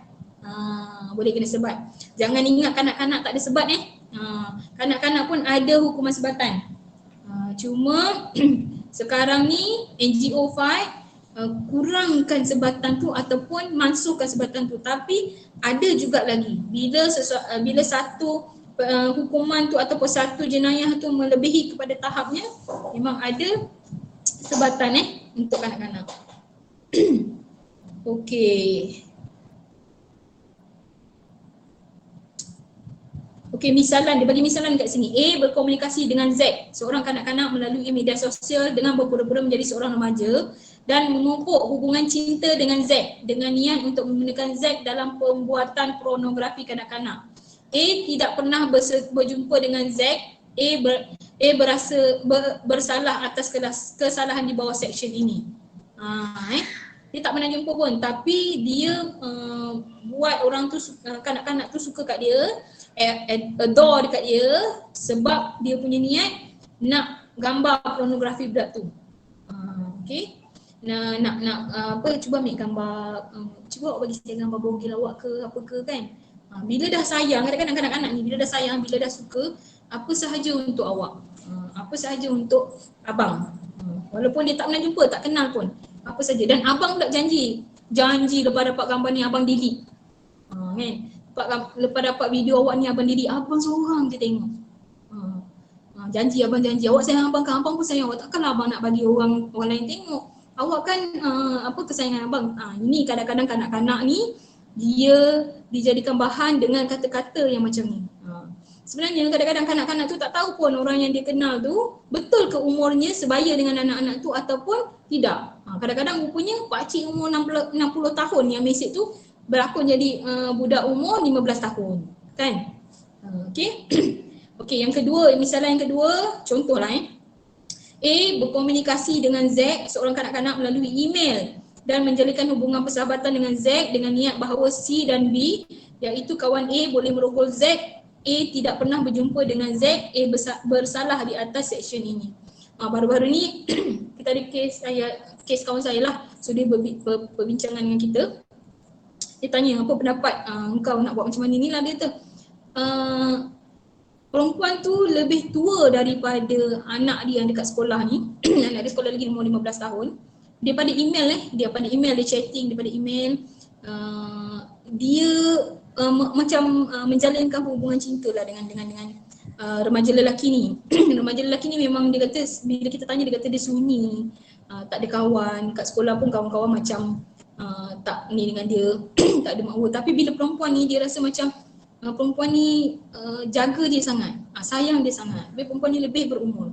Bila kantul dengan mak dia, conversation tu dalam email, mak dia screenshot apa, inilah dia macam okay, hari ni dia berlakon jadi pasangan suami isteri tau. Hari ni sayang macam ni, nak masak macam ni. Dan budak tu pun melayan perkasih sayang tu. Bila kantul kita check, dia kata just sekadar untuk membuat novel tentang kasih sayang, dia kata. Kasih sayang yang apa ni, lelaki muda, perempuan tua, dia cakap. Berumur lebih tua daripada lelaki tu lah. Itu pun satu kesalahan ni sebenarnya. Kita nak kena check. Anak kita pun terlibat, yang perempuan tu pun buat satu kesalahan. Dan bila anak kita ni pun kadang-kadang boleh diperangkap bila mana kalaulah terkantor dan perempuan tu tak puas hati katanya kan, perempuan tu menjadikan bahan bukti yang anak kita ni pun berlakon menjadi pasangan dia, dan perempuan ni buat report, budak ni hantar mesej-mesej macam ni dekat saya. Saya rasa terganggu. Tak pasal-pasal anak kita pun jatuh di bawah akta gangguan seksual terhadap wanita tadi. Kena hati-hati, kena bagi tahu dengan anak-anak kita. Tak kira lah perempuan ke lelaki ke. Lelaki pun sekarang dah banyak yang terjejas. Masa PKP ni memang banyak sangatlah isu-isu yang kita sendiri tak terjangkau di akal fikiran yang keluar. Okay, next. Berjumpa selepas pengantunan. Pengantunan tu maksudnya kita mengatur mengatur dulu daripada segi komunikasi apa semua, kemudian baru bawa kepada perjumpaan. Okey. Nanti boleh bacalah saya bagi ni dengan misalan apa semua ni. Okey, so sekarang ni kita masuk dalam kesalahan-kesalahan yang berhubung dengan amang seksual. So amang seksual, apa amang seksual ni? Apa amang seksual ni? Okey, kena ambil tahulah amang seksual secara fizikal atas kanak-kanak. Okey. Okey, amang seksual fizikal atas kanak-kanak, mana-mana orang yang bagi maksud seksual menyentuh mana-mana bahagian badan seorang kanak-kanak. Yang B, nak menyentuh mana-mana bahagian badan orang itu atau bahagian badan mana-mana orang itu. Anak kita bagi orang sentuh pun salah. Orang tu dia suruh anak kita sentuh badan dia pun satu kesalahan. Yang ini kena jelas Sebab tu ibu bapa kena terangkan dengan anak-anak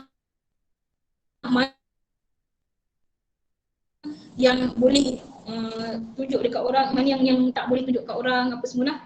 Okey. Sama juga anak-anak perempuan kena bincang benda ni dengan mak. Anak-anak lelaki kena bincang benda ni dengan ayah. Okey. Contoh katalah saya ni membesarkan anak semua ni lelaki ni tanpa suami. Macam mana pula ni puan? Yang itu memang kena dapatkan khidmat nasihat lah, sama ada golongan yang lebih profesional ataupun kalau ada golongan yang dipercayai atuk ke apa ke yang dipercayai, lain kan dipercayai jadi lain pula. So tu memang kena tengok betul-betul. Okay? Kalau dah tak ada betul, cari golongan profesional yang boleh dipercayai. Okay, sebabnya saya pun ada isu juga, isteri ni dia membuat laporan kata suami dia terlibat dengan grup homoseksual ni, yang dalam grup tu peguam ada, doktor ada, pun golongan profesional juga puan, dia kata macam mana saya ni nak mempercayai golongan profesional ni puan, sebab golongan profesional ni pun ada dalam grup-grup tu, dia kata. Jadi saya kata you kena jumpa golongan yang profesional yang betul-betul ada lesen dan ataupun yang betul-betul membuat pengamalan, sebabnya bila kalau perkara ini berlaku you boleh buat report dan dia punya lesen boleh kena tarik. Title itu boleh kena tarik. Title peguam kalau dia ada buat terlibat dengan masalah-masalah jenayah ni, title dia boleh kena tarik, lesen dia pun boleh kena tarik. Sama juga dengan kaunselor-kaunselor ke psikiatris ke, dia cakap saya pergi psikiatris kata saya pula yang bermasalah bukan suami saya. Sebab apa? Sebab homoseksual, lesbian, LGBT ni lah telah dikeluarkan daripada DSM-5 sebabnya luar negara dah terima benda ni. Kan? LGBT ni luar negara dah terima, tapi kalau masyarakat Islam kita apa semua dekat negara kita ni, dekat Malaysia masih tidak diterima tentang benda-benda ni. Tapi bila jumpa psikiatris kata awak yang kena bersabar, berubah, sebab kita dah tak boleh buat apa, homoseksual tu telah diterima. Dah tak ada dalam quote and quote psikiatris nak letak kat mana ni masalah mental dia ni. Jadinya dia kata macam mana saya nak percaya golongan-golongan profesional ni puan. Dia kata buat saya punya pandangan adalah you kena cari golongan profesional yang ada lesen, yang berdaftar, yang betul-betul profesional. Sebab bila perkara ni berlaku, you boleh ambil tindakan undang-undang dan lesen dia serta dia punya title boleh ditarik. Okey, kita pergi balik pada pada mana tadi? Amang seksual ni hilang pula daripada saya punya skrin ni. Okey.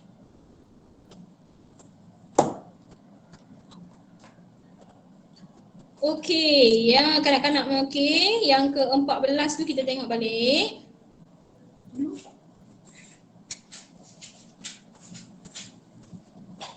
Okey, naikkan sikit yang 14 tu. Okey, membuat yang 14 ni nampak Okey, membuat seorang kanak-kanak menyentuh mana-mana bahagian kanak-kanak itu sendiri. Okey, dia sentuh pada bahagian dia sendiri tapi orang tu ambil video ke apa ke. Okey, melakukan apa-apa perbuatan lain yang melibatkan kontak fizikal dengan seorang kanak-kanak tanpa persetubuhan. Walaupun tak ada persetubuhan atau tak ada rogol ke tak ada apa, tapi ada kontak lain, sentuh, raba, cabul. Ni kena bagi tahu. Sebabnya masa kita urus satu-satu kes tu, bila polis buat siasatan, dia akan tanya, rogol, betul ada kemasukan, betul ke cabul je ke apa semua. Saya tengok benda ni. Jadi kena jelaskan dengan anak-anak apa itu rogol, apa itu cabul, apa itu gangguan seksual visual ke apa itu amang seksual, kena jelaskan satu persatu. Yang ini saya akan bagi dalam grup nanti, so ibu bapa boleh study sebelum mana nak bincang dengan anak-anak, okey? Okey. Melakukan satu kesalahan dan hendaklah apabila disabitkan dihukum dengan pemenjaraan selama tempoh tidak melebihi 20 tahun dan boleh juga dikenakan hukuman sebatan. Okey. Uraian yang pertama tadi, perbuatan menyentuh boleh melibatkan perbuatan menyentuh dengan menggunakan mana-mana bahagian badan atau dengan satu objek yang boleh dilakukan melalui apa sahaja termasuk apa sahaja yang dipakai oleh orang yang menyentuh atau kanak-kanak yang disentuh. Okey. Okey. Dalam menentukan, uraian kedua, dalam menentukan apakah yang menjadi maksud seksual, mahkamah boleh menimbangkan antara lain bahagian badan yang disentuh, sifat dan takat perbuatan menyentuh atau kontak fizikal dan semua hal keadaan lain yang berkenaan dengan perlakuan tu. Atas pihak mahkamah lah. Okey, amang seksual bukan fizikal. Tadi fizikal sentuhan tadi. Okey, amang seksual bukan fizikal atas kanak-kanak. Mana-mana orang yang bagi maksud seksual mengatakan apa-apa perkataan atau membuat apa-apa bunyi atau membuat apa-apa gerakan isyarat atau menunjukkan apa-apa objek atau badannya atau mana-mana bahagian badannya dengan niat bahawa perkataan atau bunyi itu hendaklah didengari atau gerak isyarat atau objek atau badan atau bahagian badannya itu hendaklah dilihat oleh seorang kanak-kanak. Banyak sangat atau ni sebab dia nak rangkum semuanya, perbuatan-perbuatan tu. Atau itu perbuatan tu adalah salah. Okey, ni dia dah masuk dalam akta membuat seorang kanak-kanak menunjukkan badan kanak-kanak itu atau mana-mana bahagian badan kanak-kanak itu supaya dapat dilihat oleh orang itu atau mana-mana orang lain. Okey, buat video call, okey you buka baju, I nak tengok badan you ketak-ketak tu. Dia cakap dengan kanak-kanak tu groom ni, dia groom budak tu pun buka lah baju tapi budak tu tak sedar, dia ingat dia tengok dua orang je. Rupanya ada orang lain yang buat rakaman ataupun boleh disebarkan kena bagi tahu dengan anak-anak ni. Okey, yang ketiga, mengikuti atau memerhati atau menghubungi seorang kanak-kanak melalui apa-apa cara secara berulang kali atau kerap. Tak kira lah email ke, okey. Saya pun sebenarnya macam terkejut tau, orang dah lama tak guna email. Orang dah lama tak guna messenger yang dekat Yahoo tu, betul? Jadi mungkin kita terlepas pandang, tapi mak kepada budak yang saya punya kes perbincangan tu memang bagus lah. Sebab maybe Allah tu nak tunjuk agaknya. Email tu pop up dekat laptop yang anak dia guna, dekat telefon yang anak dia guna. Jadi dia kata kenapa kerap perempuan ni message anak saya bila dia baca rupa-rupanya ada groom tentang benda-benda seksual ni. Yang kita tak jangka. Mungkin mak bapak sekarang ni tengok perhati WhatsApp group, IG ke TikTok kan. Rupanya ada lagi penggunaan email tu. Dalam email tu, chatting-chatting dalam email tu. So kena tengok juga kalau anak-anak ada email. Okay, next. Okay, mengugut untuk menggunakan apa-apa gambar macam tadi lah saya cakap, dia dah ambil gambar lepas tu ugut pula. Okay, lakukan aktiviti yang bersifat seksual di hadapan seorang kanak-kanak. Dia buat, dia video call, dia buat, dia tunjukkan kanak-kanak tu, okay apa perasaan, apa rasa, dia tanya pula. Okay. Okay, menyebabkan seorang kanak-kanak memerhati orang itu atau mana-mana orang lain sedang melakukan aktiviti. Yang ini send video, send gambar dekat WhatsApp group ke apa ke, dekat group personal ke, itu pun salah satu kesalahan daripada amang seksual ni. Ini yang dah termaktub di dalam akta. Bila dah termaktub di dalam akta, ada report, ada apa semua, boleh dikenakan tindakan tadi 20 tahun penjara dan sebatan, betul? Okey, menyebabkan seorang kanak-kanak memerhati apa semua ni, membuat seorang kanak-kanak melakukan aktiviti yang bersifat seksual. Okay, kita suruh dia pula, orang tu suruh anak ni buat pula, pun kena beritahu. Okey, melakukan satu kesalahan dan boleh apabila disabitkan penjara selama tempoh tidak melebihi 10 tahun atau didenda tidak melebihi RM20,000 atau kedua-duanya sekali. Okey, ini untuk yang seksual lah. Yang next bawah-bawah tu dah kepada pemegang amanah lah. Okey. Kita balik semula pada slide tadi. Saya rasa saya dah tiba di penghujungnya ni.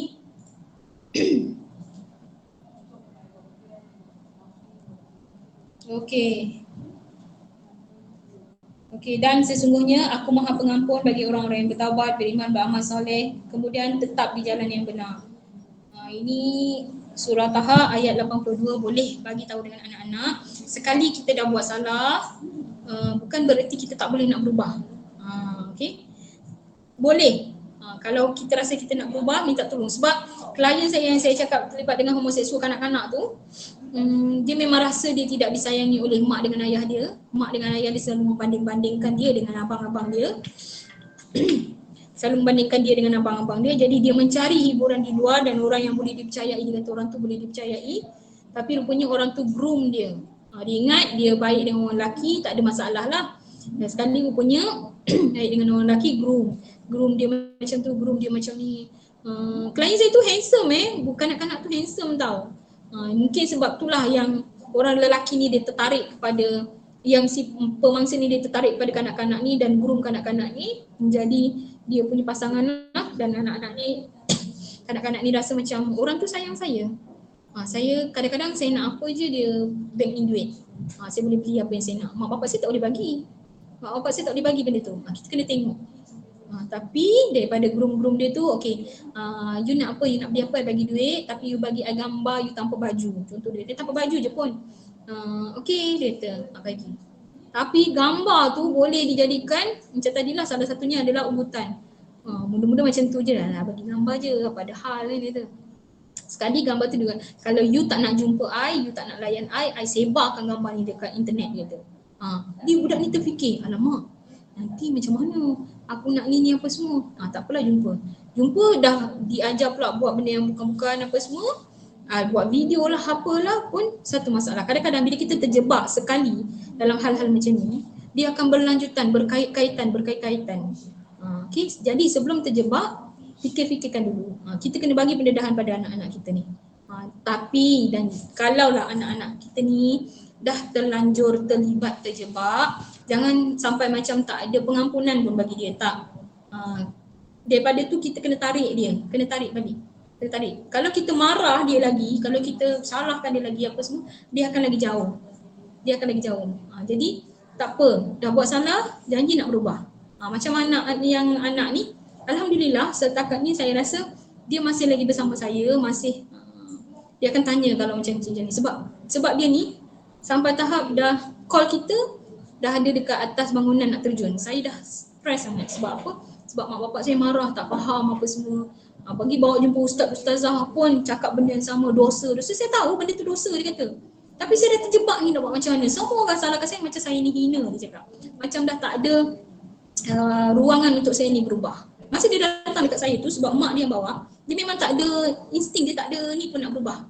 Dia dah selesa. Biarlah apa mak bapak saya nak cakap. Saya buat pun mak bapak saya marah. Saya tak buat pun mak bapak saya kata. Dia kata. Jadi dia kata saya buatlah. Saya pun hidup mewah. Orang tu pun bagi saya duit. Semua. Dia nak buat apa lantak dia lah. Dia kan. Bukannya orang kenal saya ikut dia tu. Dia cakap macam tu. Sebab apa? Sebab dia mak bapak dia bawa biasa jumpa ustaz-ustazah. Dia kata benda tu selalu dicakap. Tapi orang tak bantu pun dia. Macam mana dia nak tangani perasaan dia tu. Yang dia pun dah rasa macam I'm happy to be homosexual. Saya happy, dia kata. Jadi macam mana kita nak bantu dia tu? Sehingga satu tahap dia bagi tahu saya, okey saya dah bersedia puan, dia kata. Saya dah bersedia sebab saya tak pernah jumpa orang yang macam puan ni, sebab sebelum ni semua orang salahkan saya. Macam mana saya tackle dia? Saya tak salahkan dia. Saya kata okey benda dah berlalu, yes betul.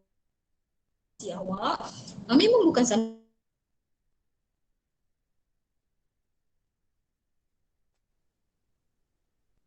Pada permulaan orang akan cakap, puan ni menggalakkan. No, bukan. Saya nak dia terima saya punya, dia rasa saya terima dia. Dia rasa kita terima dia, sama juga macam kita ni nak bagi dekat anak-anak kita ni, kita kena terima. Dia dah buat, dia dah berlaku dah, perkara ni dah berlaku. You nak marah macam mana pun kita tak boleh putar kepada masa itu. So perkara tu dah berlaku, you accept dia. Macam mana kita kena peluk dia, bukan kita marah dia, engkau ni itulah, engkau ni pergi ikut dia, pergi ni pakcik ni buat kau macam ni, kenapa tak bagi tahu, kenapa tak beritahu? Kalau dia tahu ketika itu dia nak bagi tahu, tak akan terjadi perkara-perkara ni, betul. Jadi you jangan marah dia, kalau marah dia makin jauh. So you kena peluk dia. Okay, it's okay not to be okay, it's okay you dah buat salah. tapi nak tak kita perbagi kepada yang lebih baik. Bagi dia ruang, bagi tahu. Kadang-kadang dia orang tak tahu pun ini adalah satu kesalahan. Sebab apa? Sebab pakcik kata ni adalah lambang kasih sayang dan pakcik sayang saya pun sayang dekat pakcik. Dan ini adalah lambang kasih sayang saya pada pakcik pula, pakcik kata. Sebab benda tu dah di-groom daripada dia kecil. Okay? So, saya rasa saya punya talk ni saya dah sampaikan. Semua saya dah bagi. So, ada soalan tak? Saya buka pada soalan.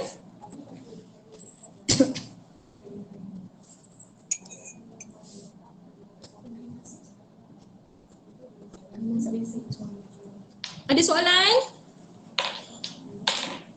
Okey tak? Faham tak apa yang saya jelaskan? Ke kan kejap lagi saya berdaya seorang-seorang. Sampai kering tekak ni minta air jap. Ada soalan? Puan, saya nak tanya yang berkenaan yang puan cerita anak Azhar Sulaiman tu kan. Ya. Kan dia buat report, orang buat dia buat report sebab orang tapi kadang-kadang kita tengok macam anak dia contoh pakai safety ke, itu tak apa kan, dia boleh buat report. Sorry, saya tak jelas. Macam yang buat juga anak Azhar Sulaiman kan, macam anak tu macam saya kadang ada pernah tengok lah, anak dia tu memang sikit lah. So orang tu mengata pasal badan dia. So Azhar Sulaiman buat report, tapi sedangkan anak dia tu yang pakai taxi ke apa tu dia boleh, report tu dia boleh dijalankan, boleh buat, boleh terima, walaupun dia sendiri yang tunjuk badan dia, maknanya dia sendiri yang yelah tunjuk muka sana sini kan, tu pun still boleh macam report tu boleh terima kan. Ya, terima, boleh. Tapi inilah biasa kan apa yang berlaku. Okay, saya suka sangat soalan ni sebab kita menguruskan benda ni juga dia jadi macam ni tau. Jadi kan Dia jadi macam ni. Sama juga dengan kes yang rohol 16 orang yang saya cakap tadi. Apa budak-budak tu bagi tahu? Puan, dia yang bagi. Dia kata, kita ni lelaki, saya ni macam kucing. Ikan kat depan saya, takkan kucing nak tolak, dia kata. Sebab tu saya cakap, kita ni sebagai ibu bapa, kena bagi tahu kan. Kadang-kadang kita beli ikan. Bukan semua ikan kita nak makan. Sebab apa? Bila benda tu dah ada dalam akta, tak kira lah. Dia bagi ke, free ke, bayar ke, dia tunjuk ke, dia datang berlari depan kita bogel ke. Kalau benda tu dah ada dalam akta, kalau you sambut, memang you boleh dikenakan tindakan. Memang you boleh. Contoh katalah anak Azhar Sulaiman tu dia yang tunjuk, betul. Tapi itu hak dia. Sebab tu kita kena cakap dengan anak kita, you pun salah juga kalau you tunjuk-tunjuk. Tapi itu hak dia. Kita yang melayan ni pun, kalau dia buat report, memang boleh. Dia kena tindakan lah. Sebab akta dia begitu. Jadi kenapa? Kalau kita rasa benda tu dosa atau tak suka, you nak tegur secara personal, it's okay. Sebab dia tu tegur secara public. Then, kalau you rasa tak suka dan you tak mampu untuk menegur dia, skip je, tinggalkan. Mungkin ada orang lain yang boleh menegur, ustaz ke mana-mana yang lebih firm yang boleh tegur secara tidak melibatkan undang-undang. Okey. Ada soalan lagi? Saya nak tanya soalan.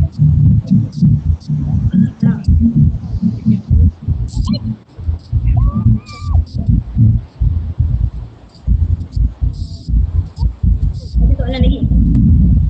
Kalau tak ada, saya serah kepada pihak penganjur boleh? Oh ya, boleh saya buat iklan sikit? Saya nanti 21 hari bulan, saya ada satu talk untuk Merdeka. Saya akan bagi iklan lah dalam group. Kalau siapa nak join, boleh berurusan lain. Hadiah untuk Hari Merdeka. Kita hitung detik merdeka sambil kita tengok apa kata dunia. Okey, so kalau tak ada apa-apa lagi, tak ada soalan lagi, saya serahkan kepada pihak pengajar semula, boleh?